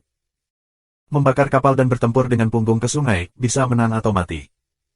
Kedua belah pihak memiliki keadaan dan niat yang sama. Orang-orang luar datang melaju-maju seperti ombak. Semua dari mereka mengenakan ekspresi menyeramkan, melolong dan melengking aneh dengan balas dendam yang tidak bisa dijelaskan. Itu terdengar di seluruh medan perang. Tanah bergetar karenanya. Langit bergetar karenanya. Darah berceceran di mana-mana saat kedua pasukan bersentuhan. Setiap orang hanya punya satu pikiran, satu tindakan. Mereka semua melolong dan maju dengan bersemangat. Memotong, membunuh, menginjak saat mereka bergerak maju, hanya menyisakan genangan darah di belakang mereka.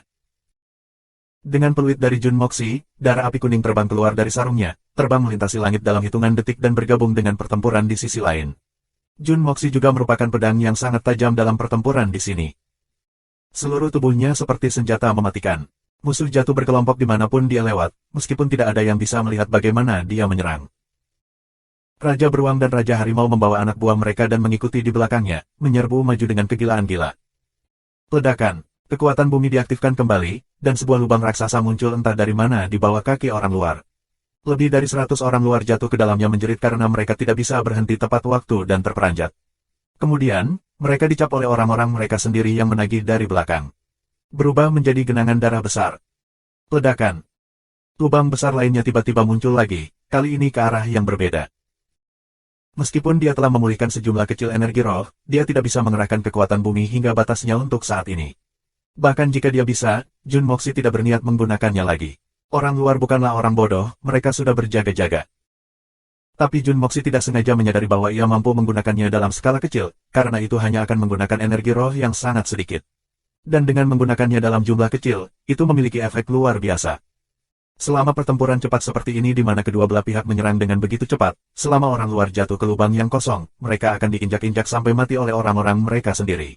Jun Moxi tidak perlu melakukan apapun. Jumlah mereka terlalu banyak, lubang yang begitu kecil dan dangkal juga menjadi keuntungan. Mereka yang 5 orang di belakang tidak akan tahu apa yang terjadi di depan. Satu-satunya hal yang mereka tahu adalah menagih. Biaya, biaya. Serangan hingar-bingar seperti itu telah memberi Jun Moxi peluang besar untuk menangani kerusakan signifikan tanpa harus menggunakan terlalu banyak energi. Lubang-lubang mulai muncul di tanah secara acak, dan setiap penampilan akan merenggut nyawa puluhan atau bahkan ratusan orang luar. Tetapi ada terlalu banyak orang luar, dan bahkan serangan efisiensi tinggi semacam ini tidak cukup untuk melumpuhkan mereka.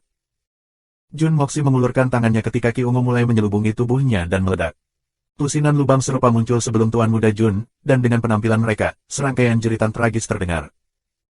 Melihat bahwa siasat berhasil, Jun Moxi tidak menunda dan segera bertindak.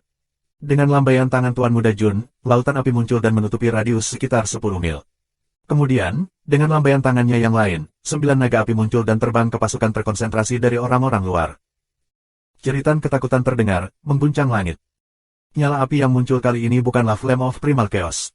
Meskipun api biasa semacam ini tidak berakibat fatal bagi para ahli Swan Qi, itu masih memiliki efek pada tentara biasa yang merupakan Sky Swans dan di bawahnya. Asap hitam tebal mulai bangkit dari seluruh medan perang, ditambah bau aneh membakar daging manusia yang menutupi udara. Big Bear dan Earthtracker memimpin pasukan mereka untuk membunuh sesuka mereka. Sangat mudah untuk membunuh musuh setelah Jun Moxi.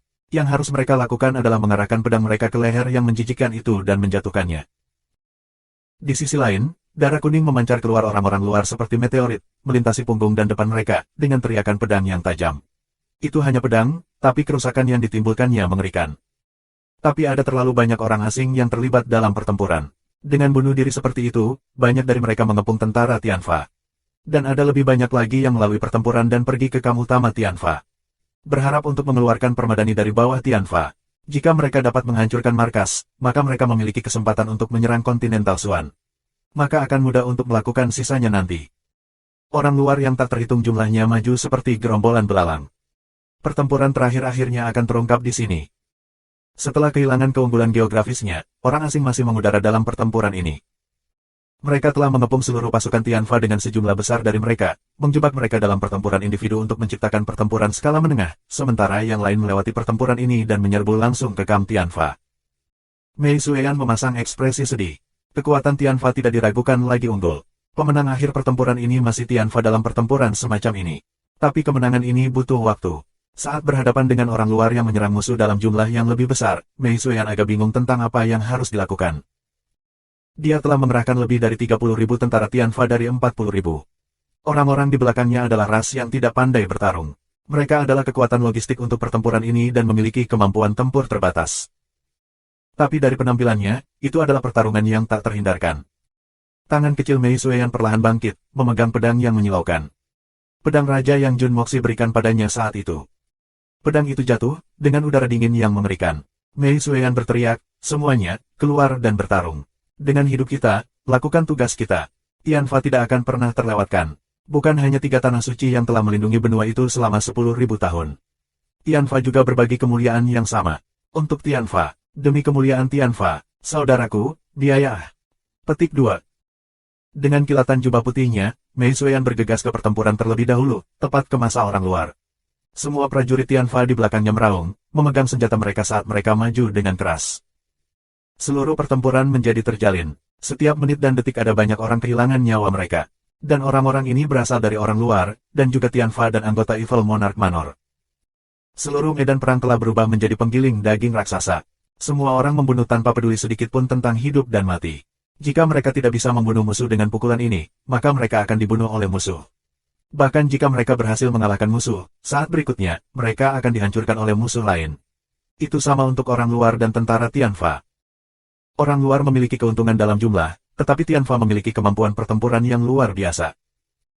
Pengorbanan 3 tanah suci telah memusnahkan hampir 90% dari kekuatan yang lebih kuat di antara orang luar. Jika mereka akhirnya menang dari pertempuran ini, kontribusi 3 tanah suci akan sangat signifikan. Jun Moxi memikirkan pikirannya saat dia dibantai. Sayang sekali, keras kepala dan kesombongan 3 tanah suci membuat Jun Moxi sedikit terkejut.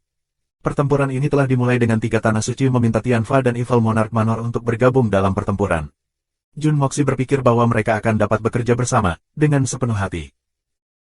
Tetapi dia menemukan bahwa itu hanyalah khayalan sepihaknya dari awal hingga akhir ketika segala sesuatunya mencapai puncaknya.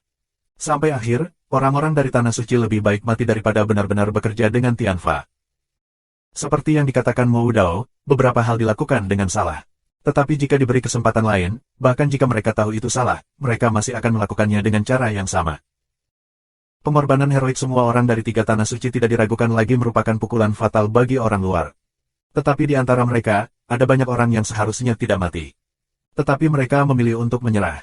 Gu Han, misalnya, jika dia ingin, dia akan dapat terus hidup, dan bahkan melanjutkan perjalanannya. Mungkin, pada saat yang gunung surga runtuh, anggota Tanah Suci ini telah kehilangan semua keinginan mereka untuk hidup. Pertempuran ini mungkin telah memberi mereka keselamatan yang mereka butuhkan. Sayang sekali, pertempuran terus berlanjut, ada pembunuhan yang terjadi di mana-mana. Melihat ke bawah dari atas, tidak ada ujung yang terlihat. Pertempuran ini benar-benar meliputi area yang terlalu besar. Dalam lingkungan seperti ini, bahkan dengan kemampuan ajaib Jun Moxi, dia tidak bisa berbuat apa-apa. Ada batas kemampuan seseorang, Jun Moxi tidak terkecuali untuk ini. Dia hanya bisa membiarkan pertempuran berlangsung. Satu-satunya hal yang bisa dia lakukan sekarang adalah membunuh lebih banyak musuh. Dengan setiap orang yang dia bunuh, itu berarti peluang lebih besar untuk bertahan hidup bagi bangsanya sendiri. Orang-orang luar telah mendapatkan hasil yang signifikan dengan memicu strategi manusia laut. Ini adalah keuntungan pertama yang dimiliki oleh orang luar dalam strategi mereka sejak pertempuran dimulai. Para petinggi dari orang luar jelas menyadari hal ini. Selama mereka melanjutkan dengan strategi ini, selama sebagian dari orang luar berhasil menyerbu benua Xuan-Xuan, maka mereka telah memperoleh kemenangan. Bahkan jika mereka tidak bisa membunuh semua prajurit Tianfa. Dengan strategi yang ditetapkan, orang-orang luar mulai memperkuatnya, menggunakan pasukan terkuat mereka untuk menahan pasukan 10.000 orang terakhir, yang dipimpin oleh Mei Xueyan, kembali ketika mereka mengerahkan sekelompok kecil orang luar untuk menyerang benua. Jika memang ada orang luar yang berhasil menyusup ke benua Xuan-Xuan, maka itu benar-benar akan menjadi bencana yang bertahan lama. Bagaimana mungkin Mei Xueyan tidak melihat ini? Tetapi pasukan yang dia pimpin secara pribadi adalah kelompok terlemah. Mereka hanya akan melindungi diri mereka sendiri dari Puan ketiga Jun telah menghabiskan setengah hidupnya untuk berperang dan juga telah memimpin puluhan ribu orang untuk menyapu seluruh dunia, tetapi pertempuran berbahaya seperti yang hari ini adalah yang pertama baginya. Ini bukan tentara biasa yang bertempur. Mereka yang bertempur dalam pertempuran ini, bahkan makanan meriam, dianggap keberadaan ahli dalam pasukan biasa. Efek yang diciptakan oleh beberapa puluh ribu ahli seperti itu yang bertarung bersama bahkan lebih mengejutkan daripada jutaan tentara dari negara-negara duniawi yang berselisih. Jun Wei segera menyimpulkan dari satu tatapan, pertempuran seperti ini seharusnya tidak ada di dunia fana. Pertarungan semacam ini bukan hanya belum pernah terjadi sebelumnya, ini juga tidak akan ada bandingannya. Di medan perang, di bawah pimpinan Solitary Eagle, Heaven Destroyer dan Spirit Devourer mengumpulkan kehidupan orang-orang Outsiders. Di arah lain, Leng Ao dan Bai Liloyun memimpin orang-orang mereka untuk membunuh musuh, bukannya mencoba membunuh para petinggi musuh. Pada suatu saat, Assassin Chu Qiyun juga bergabung dengan mereka. Unit kecil pembunuh ini mungkin tidak hebat dalam jumlah, tetapi mereka seperti penusuk yang tajam dan tak terhentikan. Ada tangisan terus-menerus yang datang dari sisi benua. Ada banyak pembudidaya Xuan dari benua Xuan-Xuan yang tiba-tiba muncul keluar. Tanpa istirahat, mereka segera bergabung dalam pertempuran. Perjalanan panjang dan melelahkan serta kekuatan mereka yang tidak memadai telah mengakibatkan banyak bala bantuan kehilangan nyawa mereka saat mereka menyerbu ke medan perang. Tetapi mereka yang datang kemudian masih terus maju tanpa ragu-ragu. Bukan demi meninggalkan nama mereka dalam sejarah, bukan untuk kemuliaan dan kehormatan tanpa akhir, hanya demi melakukan bagian mereka untuk benua ini. Mereka mungkin telah meninggal, tetapi mereka datang, mereka berjuang, dan mereka hidup. 1 jam berlalu dengan cepat dalam sekejap mata. Itu seperti penantian panjang yang menyiksa. Junwei mengangkat tangannya dan 30.000 pasukan tengah berbaris rapi ke medan perang dengan raungan hiruk-pikuk. Di bawah perintah ketat Junwei, tentara Tianfa ini masuk ke dalam formasi. Saat mereka memasuki medan perang, mereka langsung memberikan kerusakan besar dan membuat kontribusi yang berdampak. Teriakan di medan perang semakin intensif. Itu tak terbendung. Di belakang, jauh, siluet terlihat datang dari arah benua. Dalam 1 jam ini, ribuan orang datang dan bergabung dalam pertempuran. Bala bantuan ini adalah keluarga yang merupakan anak perusahaan dari 3 tanah suci. Di medan perang ini, jumlah pembunuhan tadi sengaja adalah yang paling sedikit, hanya karena terlalu mudah untuk mengidentifikasi teman dan musuh. Karena orang luar terlihat sangat berbeda dari manusia, secara alami, mereka yang tampak sama adalah kawan, dan mereka yang bukan musuh. Ketika kematian dan darah menumpuk, 1 jam berlalu. Junwei hendak mengerahkan pasukan belakang yang telah pulih ke bentuk puncaknya, tapi dia tiba-tiba mendengar suara keras datang dari arah benua. Seolah ada pasukan besar datang. Junwei berhenti dan tidak memberikan perintah untuk maju. Dia melihat bendera terbang di udara dan beberapa kuda keluar, diikuti oleh pasukan besar. 2 pria berjanggut putih memimpin pasukan, pandangan tajam di mata mereka. Salah satunya adalah Dugu Zongheng, dan yang lainnya, Murong Fengyun. Bala bantuan dari Tianxiang juga telah tiba. Mereka sangat senang melihat seorang teman lama pada saat seperti ini, tetapi mereka tidak punya waktu untuk bertukar basa-basi dan segera mencari informasi tentang situasi tersebut. Dugu Zongheng dan Murong Fengyun, bersama dengan orang-orang mereka dan beberapa pasukan kecil lainnya yang dibentuk oleh pembudidaya Suan lain yang telah bergabung dengan mereka di jalan, memiliki kekuatan hampir 10.000 orang secara total. Untuk dapat mengumpulkan pasukan sebesar itu dari benua dalam keadaan tergesa-gesa seperti itu bukanlah hal yang mudah. Dugu Zongheng telah bergegas sepanjang perjalanan, benar-benar melelahkan 10.000 kuda sehat sampai mati. Situasi pertempuran dalam bahaya, jadi itu tidak memungkinkan siapapun untuk bertukar salam. Mereka langsung ke intinya. Eselon ketiga aku akan keluar dulu, kata Junwei. Paman, tolong perintahkan semua orangmu untuk beristirahat dan memulihkan diri. Dalam waktu 1 jam, mereka harus bersiap-siap untuk bertindak. Kita benar-benar harus membunuh semua orang luar di sini. Kalau tidak, kita tidak bisa menyelesaikannya sekali dan untuk semua. Petik 2. Baik, kami akan melakukannya dengan cara itu. Dugu Zongheng dan Murong Fengyun adalah tangan tua atas disposisi pasukan, mereka tahu sekarang bukan saatnya untuk kesopanan palsu. Mereka langsung setuju. Bendera Junwei melambai ketika drum yang menggelegar meledak. Gelombang terakhir 50.000 anggota Tianfa naik dengan seragam. Mereka semua beristirahat selama 1 jam dan telah pulih ke bentuk puncaknya. Dengan kata lain, mereka dianggap pasukan baru. Sedangkan orang-orang luar selalu dalam pertempuran, dan meskipun jumlahnya besar, mereka tidak memiliki kesempatan untuk menarik napas. Saat gelombang pasukan baru ini bergabung dalam pertempuran, dampak yang mereka bawa belum pernah terjadi sebelumnya. Mereka secara berturut-turut menurunkan puluhan unit Outsiders, menyerbu langsung ke posisi sentral pertempuran. Tiba-tiba teriakan nyaring terdengar dari langit, dan seekor makhluk burung raksasa turun ke bawah. Kepala 8 master besar, Yun Biechen, dan rekannya telah tiba dan bergabung dalam pertempuran. Ada teriakan dari arah benua. Ayah Guan Qinghan, Guan Dongyu, juga telah tiba pada saat ini dengan semua tentara dari keluarga Guan. Lalu yang lain. Ketika semakin banyak bala bantuan tiba dari benua, orang luar mulai mati satu persatu. Meskipun ada banyak dari mereka, mereka tidak semua sangat diperlukan. Keseimbangan kemenangan pertempuran ini dan perlahan, tanpa sadar memiringkan. Melihat bahwa kekhawatirannya telah terselesaikan, Tuan Muda Jun langsung pergi untuk mengambil ketiga Saint Monarch yang tersisa dari orang luar. Dia menggunakan upaya besar untuk membuat ketiga bajingan ini berkumpul bersama agar dia bisa berurusan dalam sekali jalan. Prosesnya agak sederhana. Pertama, dia terus mengejar salah satu dari mereka, membuatnya meminta bantuan. Kemudian ketika mereka bertemu dengan 2 lainnya, dia sengaja menahan diri, membuat mereka berpikir bahwa mereka bisa menyingkirkannya jika mereka berusaha cukup keras.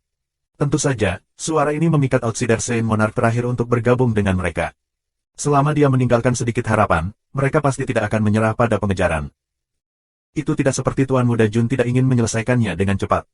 Dia mungkin tidak jatuh ke dalam kerugian ketika berhadapan dengan ketiga Saint Monarchs ini sendirian, tetapi Jun Moxi masih tidak memiliki kemampuan untuk membunuh seorang ahli Saint Monarch dengan mudah.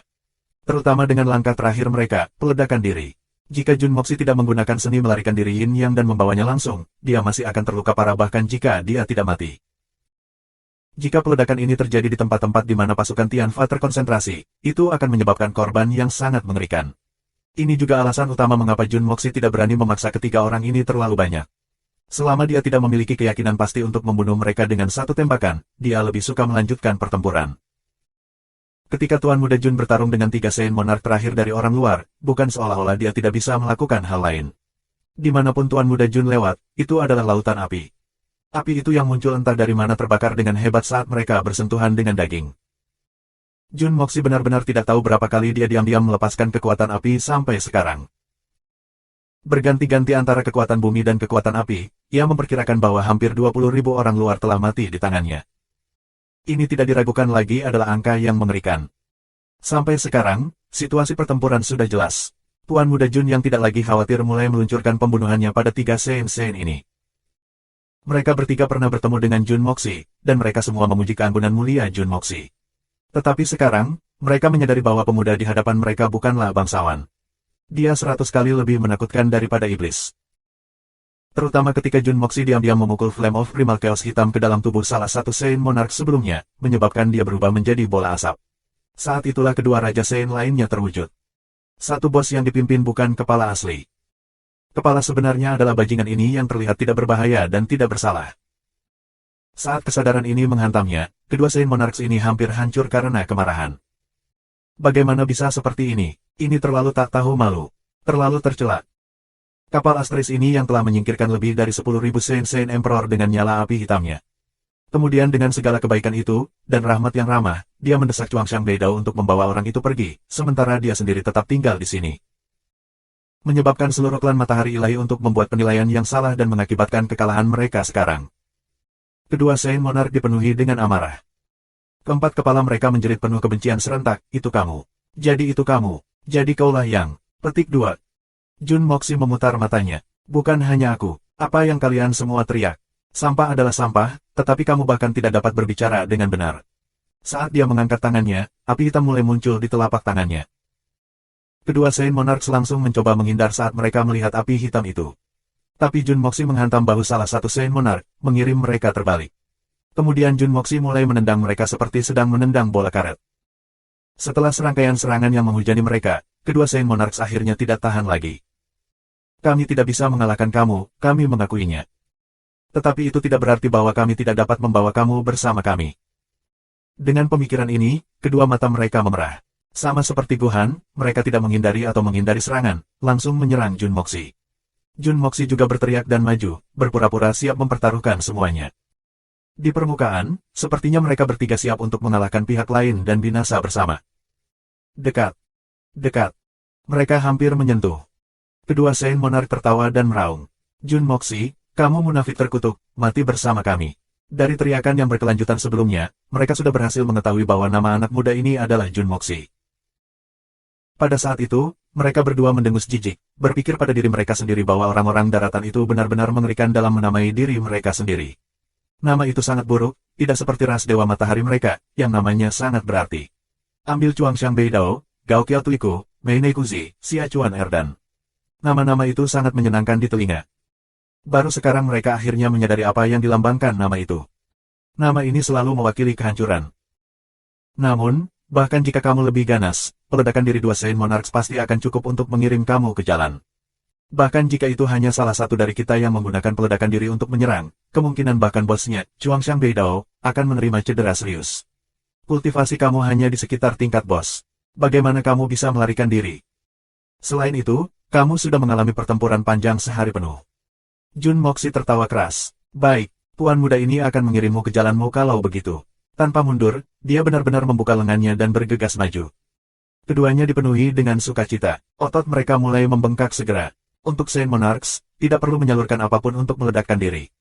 Mereka bisa langsung meledak jika mereka mau. Tetapi demi menghindari kecelakaan dan untuk mencapai efek terbaik, keduanya masih memilih untuk menunggu dan menyalurkan energi mereka. Mereka bertekad untuk menyerahkan kemunafikan yang menjengkelkan ini sampai mati. Tetapi pada saat berikutnya, tepat ketika urutan ledakan diri mereka telah dimulai, mereka berdua menemukan kemarahan mereka yang ekstrim, bahwa anak kecil yang penuh kebencian itu benar-benar menghilang sepenuhnya. Yang paling menjengkelkan adalah karena mereka dikejar dan diserang habis-habisan oleh Jun Moxi, mereka sekarang berada tepat di tengah-tengah bagian terpadat dari barisan tentara mereka. Tidak hanya peledakan diri mereka kali ini tidak akan mencapai musuh mereka bahkan akan melibatkan rakyat mereka sendiri. Hal yang paling menyedihkan bahkan bukan ini. Keduanya sudah tidak dapat membalikkan proses peledakan diri mereka. Semuanya sudah terlambat. Ekspresi ketakutan tercetak di mata para prajurit Outsiders yang terpana di sekitar kedua Saint Monarch itu ketika cahaya yang menusuk keluar. Pada saat berikutnya, ledakan mengejutkan surga melonjak keluar. Tidak perlu mengatakan apa-apa, peledakan diri pada tingkat Saint Monarchs tidak diragukan lagi sangat besar. Di tengah pasukan yang begitu besar, 500-600 area luas benar-benar meledak jernih. Lubang di tengah-tengah area yang luas itu, sangat dalam, tampak seperti dua lubang hitam besar. Hampir 8.000 tentara orang luar telah menemani tuan mereka yang terhormat, Saint Monarchs ke Yellow Springs, memastikan bahwa keseluruhan dari mereka tidak akan kesepian. Sebagian besar dari mereka telah mati dalam kebingungan total, tidak tahu bagaimana mereka mati. Tidak pernah dalam mimpi terliar mereka berpikir bahwa kematian mereka sendiri akan disebabkan oleh orang-orang mereka sendiri. Dan itu adalah pemimpin mereka yang paling disegani tidak kurang. Ini terlalu menyedihkan. Saat ini, terlepas dari Chuangxiang Beidao, 6 Saint Monarchs lainnya semuanya telah jatuh. 3 telah dibunuh oleh Guhan, dan 3 lainnya semuanya mati karena Jun Moxi. Terutama 2 yang terakhir yang mati karena peledakan diri, kematian mereka dipenuhi dengan kemarahan yang tak ada habisnya. Perasaan spiritual Jun Moxi dengan cepat menyebar ke seluruh area, memastikan bahwa tidak ada lagi ahli musuh puncak. Kali ini, misi pembunuhan relatif sukses. Dengan suasana hatinya yang sangat membaik, Jun Moxi meraung keras dan ditembak jatuh dari langit. Dimanapun dia lewat, lautan api akan mengikuti. Tentara orang luar yang tak terhitung jumlahnya dibakar seperti lilin ketika mereka berlarian dengan kepala terbakar. Api membakar melalui para prajurit seolah-olah membakar melalui hutan bambu biasa, memajukan lebih dari 300 daerah. Setelah itu, ia bangkit kembali, kali ini muncul seperti 9 naga api. 4 di sebelah kiri, 4 di kanan, dan 1 di tengah. Jika seseorang melihatnya dari atas, itu akan terlihat seperti Phoenix api raksasa. Terbakar dengan gemilang, ia menyapu medan perang. Setelah tindakan Jun Moxi, suku beruang Big Bear dan bala bantuan yang datang kemudian, hanya harus melawan para korban yang tersebar dan tidak mendapat banyak perlawanan. Setengah dari medan perang sebenarnya telah berubah menjadi neraka penyempurnaan yang berapi-api. Dengan suara mendesing, Jun Moxi mendarat di depan Nyonya Dongfang. Nyonya tua itu memegang pedang yang berkilau dan membunuh dengan penuh semangat, seluruh tubuhnya sebagian besar bermandikan darah musuh. Melihat Jun Moxi, dia sebenarnya senang untuk tersenyum dan memandangnya, bertanya, "Bagaimana kabar ibumu sekarang?" Jun Moxi menamparkan dengan kedua telapak tangannya menyebabkan puluhan tentara Outsiders di depannya menangis dengan sedih ketika mereka dikirim terbang mundur.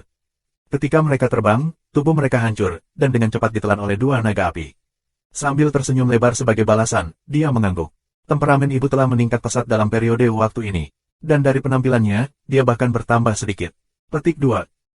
Nyonya tua itu tertawa senang, tetapi dia masih memperingatkan, ibumu adalah orang dengan emosi yang sangat dalam. Meskipun emosinya telah membaik, kamu masih perlu memperlakukannya dengan baik. Jangan biarkan dia terlalu memikirkan masalah masa lalu. Saat dia mengatakan itu, wanita tua itu menghela nafas berat saat dia berdiri di tengah medan perang. Moxi mengerti. Ekspresi Jun Moxi juga berubah berat. Setelah membunuh isi perutnya sejenak dan melihat bahwa pasukan Nyonya Dongfang sudah bergabung dengan prajurit Raja Derek, dia dengan cepat menggenggam tangannya. Aku akan melihat ke sisi lain. Setelah mengatakan itu, ia melesat seperti komet yang menginjak kepala tentara Outsiders, dengan cepat membuka jalan besar beberapa zang dalam sekejap mata. Mungkin teknik gerakan Tuan Muda Jun telah mundur, tetapi dengan setiap langkah yang diambilnya, kepala tentara orang luar di bawah kakinya akan langsung hancur berantakan. Dia tampak seperti menginjak semangka di sepanjang jalan. Tentu saja, kecepatannya tidak terhalang sama sekali saat dia membunuh dan bergegas. Melihat cucunya yang muda bergegas seperti badai, dia tersenyum bahagia. Kemampuan Moxi ini sudah tak tertandingi di dunia ini sekarang. Mendengar kata-katanya, Dongfang Wenxing dan yang lainnya juga mengangguk dengan pikiran. Di bawah arahan Jun Wui yang tegas dan tegas, seluruh situasi pertempuran mulai berubah. Orang-orang luar dipaksa kembali secara terus-menerus, dan tentara mereka jatuh dengan cepat. Hasil perang ini sudah menjadi jelas. Jun Moxi akhirnya bisa bersantai. Ketika dia melihat kelompok lain yang bertarung, sisi mereka semua dalam keuntungan absolut. Setelah pertempuran ini, langkah selanjutnya adalah terus menekan di pangkalan musuh. Ini adalah masalah yang membutuhkan persiapan yang tepat. Saat dia memikirkan hal ini, pandangannya bergerak ke arah lain. Tetapi pada saat itu, dia sedikit membeku dan tiba-tiba bergegas mendekat. Di sisi lain, kepala keluarga Guan, Guan Dongliu, saat ini memimpin keluarga Guan dalam pertarungan sengit. Meskipun mereka bertarung dengan kemauan keras, kekuatan pertempuran mereka masih jelas lebih lemah dari yang lain. Sekarang, keluarga Guan sudah menderita banyak korban. Karena bahkan yang terkuat di antara mereka, Guan Dongliu, hanya memiliki kultivasi di tingkat bumi Suan. Terhadap kekuatan yang kuat dari pasukan Outsiders, Guan Dongliu terperosok dalam bahaya besar di setiap kesempatan, belum lagi memiliki kekuatan yang cukup untuk membantu orang lain. Guan Dongliu, kedua putranya Guan Qingpo, dan Guan Qingyue, bersama dengan puluhan ahli keluarga Guan bertahan dengan putus asa. Di antara mereka, ada seorang gadis dengan wajahnya ditutupi kerudung hitam. Dikelilingi oleh ratusan prajurit Outsiders, mereka tampak seperti kelompok kecil yang tampak seperti mereka akan dihabisi kapan saja. Jun Moxi mengisi dengan momentum besar, membawa suara desis keras. Sebelum dia mencapai, jalan besar sudah menembus kekuatan yang mengelilingi keluarga Guan. Setelah itu, semburan api menyapu daerah itu. Orang-orang luar yang berada dalam keuntungan, tiba-tiba menangis keras ketika kekuatan pertempuran mereka menurun secara drastis. Jun Moxi membuka jalan dengan tangan kosong dan dengan cepat tiba di depan Guan Dongliu. Tetapi ketika dia ingin mengatakan sesuatu, dia mendapati bahwa situasinya agak canggung. Guan Qinghan sekarang adalah perempuannya dan lelaki tua di depannya ini dapat dikatakan sebagai ayah mertua yang sah dari ayah. Kamu di sini. Guan Dongliu juga terdengar agak kaku. Demikian pula, Lord Guan juga tidak tahu bagaimana memanggil orang ini sebelum dia. Sebut dia, Moxi. Tampaknya agak terlalu santai. Menantu. Masih belum saat itu. Lalu, Tuan Muda ketiga. Apa yang akan membuat aku? Seluruh dunia tahu bahwa putrinya tidur di ranjang yang sama dengan lelaki ini, tetapi mereka belum melewati formalitas sampai sekarang. Jun Moxi mengangguk tanpa suara. Dengan 3 tamparan, seluruh kelompok prajurit Outsiders tersingkir. Melihat Guan Dongliu, dia baru saja akan berbicara ketika matanya menatap gadis di tengah dengan kerudung hitam. Itu kamu. Mata Jun Moxi langsung berubah dingin. Ini sebenarnya adalah Yuir, keindahan teratas Spirit Folk Lake. Itu juga wanita yang sama yang pernah mencoba membunuh Jun Moxi. Ini adalah wanita yang dikatakan memiliki kebencian terdalam untuk Jun Moxi. Setelah sekian lama, akhirnya mereka bertemu lagi. Guan Qingyue, yang didukung oleh 2 orang, berlumuran darah. Dia jelas menderita cukup banyak luka. Guan Qingyue tampaknya selalu memiliki banyak perasaan untuk wanita ini, bahkan sampai mengabaikan segalanya untuknya. Jun Moxi secara alami tahu tentang ini.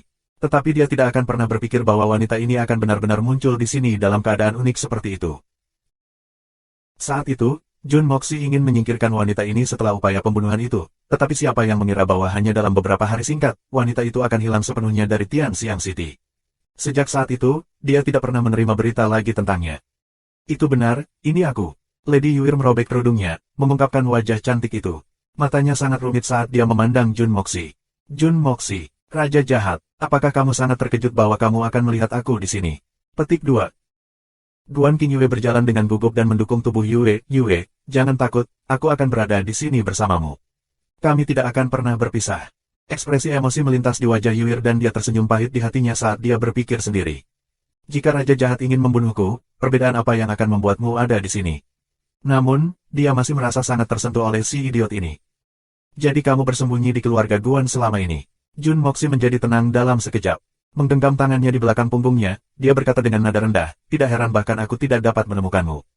Kamu harus tahu, aku sudah mencari kamu untuk waktu yang sangat lama. Mungkin, inilah artinya ketika orang mengatakan bahwa area di bawah lampu adalah yang paling gelap. Petik 2. Ketenangan suaranya menyebabkan Guan Qingyue dan Yuir merasa menggigil di punggung mereka.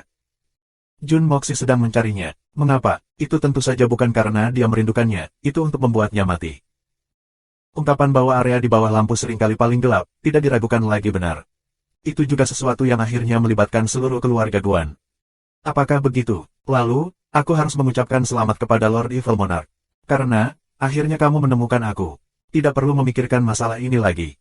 Tubuh lentur Yue bergetar sedikit, tapi dia masih melanjutkan dengan keras kepala. Saat itu, Jun Zantian membunuh seluruh keluargaku, hanya meninggalkanku di dunia ini. Hari ini, sebagai cucu Jun Zantian, jika kamu membunuh aku, itu akan dianggap sebagai menghilangkan akar rumput sepenuhnya, menghilangkan semua masalah di masa depan. Petik 2. Tidak, Guan Qingyue berteriak dan berbalik ke arah Jun Moxi dengan ekspresi memohon. Tuan muda ketiga Jun, tolong lepaskan dia. Biarkan Yuir pergi. Aku mohon padamu. Dia adalah orang yang paling aku cintai di dunia ini. Jika tidak ada Yuir, aku tidak akan bisa hidup terus. Petik 2. Tubuhnya bergetar berat, dan bibirnya bergetar. Matanya sudah tanpa harapan. karena dia bisa dengan jelas melihat niat membunuh yang intens muncul di mata Jun Moxi. Puan muda ketiga Jun, kamu dan kakak perempuan aku sudah menjadi pasangan sekarang, mungkinkah kamu masih ingin menghilangkan kebahagiaan paman kecil kamu sendiri? Aku mohon padamu. Tubuh Jun Moxi sedikit menggigil. Harus diakui, kata-kata menggenggam jerami yang dikatakan Tuan King Yue benar-benar mencapai efek yang tepat. Alasan mengapa Jun Moxi tidak tahan terhadap Yuir adalah karena gadis ini selalu memiliki niat jahat terhadap keluarga Jun. Apalagi sekarang, meskipun mereka semua berjuang untuk benua itu, kebenciannya terhadap keluarga Jun masih belum mereda sedikitpun. Yuir, siapa ayahmu? Dan siapa kakekmu? Mengapa kamu begitu membenci keluarga Jun? Aku percaya bahwa kakek aku bukanlah orang buas yang membunuh orang yang tidak bersalah.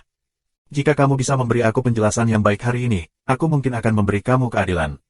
Jun Moxi menghela nafas ringan dan berkata, mungkinkah aku memfitnah kakekmu? Kakek aku bernama Chu Tai-chen, Jenderal Agung Negeri Yan. Ketika Tian Xiang berjuang untuk membangun tanah mereka, Jun Zantian mengalahkan kakekku dalam pertempuran, dan dia akhirnya terbunuh di bawah pedang Jun Zantian. Mata Yue dipenuhi air mata saat dia menatap Jun Moxi. Saat itu ketika Yan besar kita dihancurkan, ayahku Chu Chang Feng tinggal untuk mempertahankan rumah leluhur kami. Pada akhirnya, dia juga mati di tangan Jun Wuhui. Kematian kakek dan ayah meninggalkan keluarga Chu tanpa ada yang bisa diandalkan, dan keluarga kami hancur berantakan. Dalam satu malam, keluarga Chu dimakan oleh keluarga Tang, dan semua orang berserakan atau mati. Aku melarikan diri dan berjalan melalui jalan yang sulit untuk mencapai Tian Xiang, hanya untuk membalas dendam.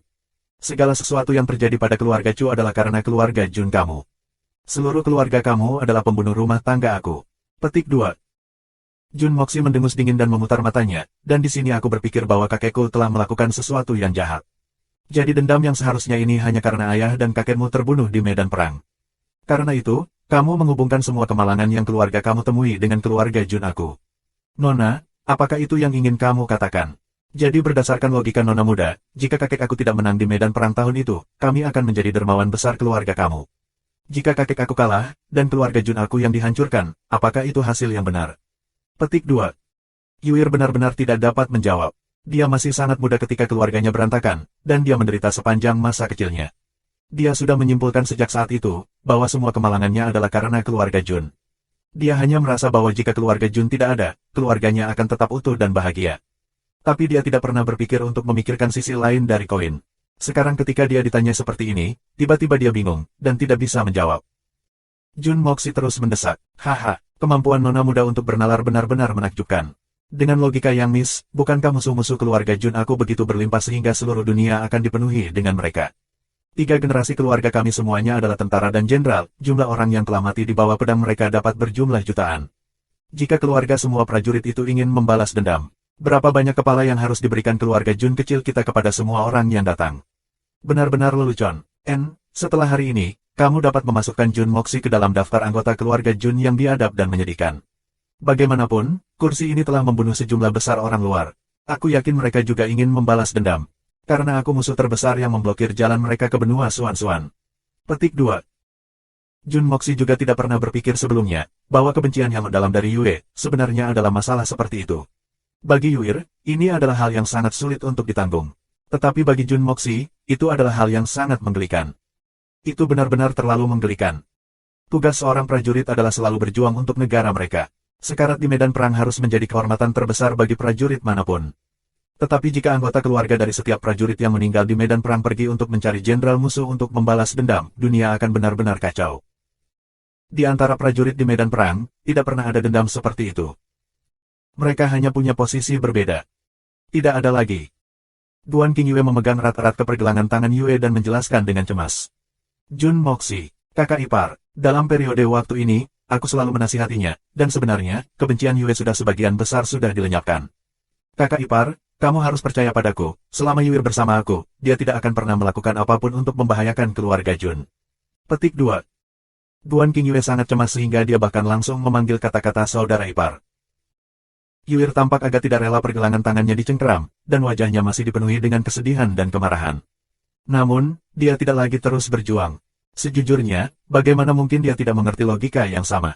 Hanya karena kebencian yang mendalam yang selalu dia pegang di dalam hatinya, menyebabkan dia tidak mau menentang pemikiran itu. Setelah dimarahi secara menyeluruh oleh Jun Moxi sekarang, semuanya menjadi lebih jelas baginya. Kamu jamin, apakah kamu bisa menjamin sesuatu? Bagaimana jika aku bersikeras mencabut gulma sepenuhnya dan membunuh? Wajah Jun Moxi berubah dingin saat dia bertanya. Tetapi bahkan ketika dia mengatakan itu, tidak ada lagi niat membunuh di dalam hatinya. Di permukaan, kebencian Yue begitu besar sehingga mereka tidak bisa hidup di bawah langit yang sama. Tapi sebenarnya, dia hanya seorang gadis dengan trauma mental. Setelah keluarga Chu berantakan, pemikiran balas dendam inilah yang memungkinkannya untuk hidup sampai sekarang. Jika bahkan motivasi ini runtuh, dia mungkin juga hancur berantakan. Alasan utama Jun Moxi tidak mau membunuh bukanlah karena Tuan Muda Jun adalah wanita kesayangan pamannya. Gelar sebagai paman kecilnya, tentu saja memiliki sejumlah wajah yang melekat padanya. Tetapi ini juga tergantung pada apakah Tuan Muda Jun bersedia memberikan wajahnya itu, dan seberapa banyak dari itu. Saat ini, alasan paling penting adalah bahwa UER terlalu lemah. Dia terlalu lemah. Kultivasinya hanya nyaris di tingkat dasar Suan Emas. Dengan kultivasi seperti itu, bahkan jika orang terlemah dari keluarga Jun berdiri dan membiarkannya menebas mereka dengan pisau tanpa balas dendam, dia akan mati kelelahan sebelum dia bisa melukai siapapun. Skema memang bisa berguna dalam berurusan dengan para ahli, tetapi masih ada batasan untuk mereka. Terhadap para ahli yang kekuatannya jauh melampaui masa, segala jenis plot atau skema hanya akan menjadi lelucon. Jun Moxi selalu menjadi orang yang sangat realistis. Dengan kekuatan saat ini yang dimiliki keluarga Jun, keberadaan seperti Yuir adalah sesuatu yang bahkan tidak bisa dibandingkan dengan seekor semut. Sama sekali tidak perlu memikirkannya. Jika kamu harus membunuh, aku, Guan King Yue, rela mati di tempatnya. Mata Guan King Yue memerah saat dia mengertakkan gigi dan berkata, jika aku tidak bisa mati di tempatnya, maka tolong izinkan aku untuk mati bersamanya. Bersama-sama, kita akan menginjak Yellow Springs bersama-sama. Petik 2. Pada saat dia selesai berbicara, bibirnya sudah digigit sampai berdarah. Tapi tanpa repot-repot menyeka mereka, dia memandang Jun Moxi, dan berlutut. King Yue, Yuir berteriak dan menatapnya dengan hati hancur berkeping-keping. Pada saat itu, dia sebenarnya tidak bisa mengatakan apa-apa. Ini adalah pria yang mengejarnya sejak awal, tidak pernah goyah sedikit pun. Meskipun dia tidak pernah membalas apapun, dia tidak mengubah keyakinannya. Dia dengan bodohnya akan melakukan hal-hal yang bahkan dibenci wanita itu, ketika dia mencoba yang terbaik untuk menyenangkannya. Pada awalnya, demi membalas dendam terhadap keluarga Jun, dia sengaja menjadi dekat dengannya, untuk menggunakannya. Namun dia tidak pernah curiga padanya. Ketika dia mendapatkan informasi yang dia butuhkan dan pergi tanpa sepatah kata pun, dia tidak menyalahkannya sama sekali. Kemudian, ketika dia melihatnya lagi, dia masih berperilaku seperti sebelumnya terhadapnya. Akhirnya, ketika komplotannya ditemukan oleh Jun Moxi, dan dia terpaksa melarikan diri dari kota Tianxiang, dia menemukan bahwa dengan pengaruh keluarga Jun, sebenarnya tidak ada tempat baginya untuk bersembunyi bahkan di dunia yang luas ini. Tepat pada saat ini, Guan King Yue sekali lagi muncul di depannya. Dia lebih suka jatuh dengan keluarganya untuk melindunginya. Dalam periode waktu ini, untuk melindunginya, dia dipukuli oleh ayahnya beberapa kali. Namun, dia masih menolak untuk bergerak sekalipun langkah. Hari ini, karena dia melawan musuh terbesarnya, seorang ahli yang tiada taranya yang tidak mereka harapkan untuk melawan, dia meletakkan harga dirinya sebagai seorang pria untuk memohon belas kasihan. Dia bahkan rela menyerah pada hidupnya untuk ditukar agar dia bisa terus hidup. Jika dia harus mati, dia rela mati bersamanya. Sungguh cinta yang murni dan sejati. Berapa banyak pria di dunia ini yang bisa pergi sejauh ini untuk wanita yang dicintainya? Dia sudah menerima begitu banyak. Mengapa ada sesuatu yang dia tidak puas dengan? Kenapa dia tidak pernah memperhatikan cinta sejatinya? Mungkinkah hatinya benar-benar buta? Pada saat ini, hati Yue yang tertutup rapat selama bertahun-tahun ini sangat tersentuh oleh lelaki idiot ini. Menghela nafas berat, Guan Dongliu menggelengkan kepalanya. Jun, Tuan Muda ketiga Jun, sebenarnya, keluarga Guan kami telah benar-benar mengecewakan keluarga Jun dalam hal ini. King Yue sangat cinta, dan orang tua ini juga tidak bisa melakukan apa-apa dalam waktu singkat. Jadi kami hanya bisa menunda dulu. Kali ini, kami datang ke Tiannan untuk membantu perang, dan awalnya, itu hanya untuk menyumbangkan kekuatan kami untuk benua itu. Jika kami bisa bertemu dengan kamu, tentu akan lebih baik jika kami bisa menjelaskan masalah ini kepada kamu secara langsung. Tetapi jika kami tidak melihat kamu, semuanya juga akan diselesaikan dengan angin begitu keluarga kami mati berkelahi di sini. Petik 2.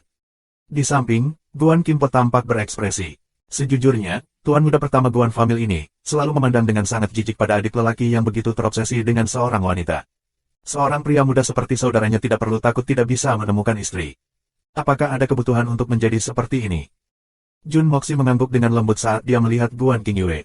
Guan King Yue, apakah kamu benar-benar rela mati bersamanya? Baiklah, karena kamu sudah berbicara, aku akan memberi kamu wajah itu. Tidak perlu bepergian ke Yellow Springs bersama-sama. Jika kamu bersedia mati untuknya, aku akan mengampuni hidupnya. Bagaimanapun, selama aku bisa mengambil satu nyawa hari ini, itu sudah cukup. Kematianmu atau miliknya, sama saja. Petik 2.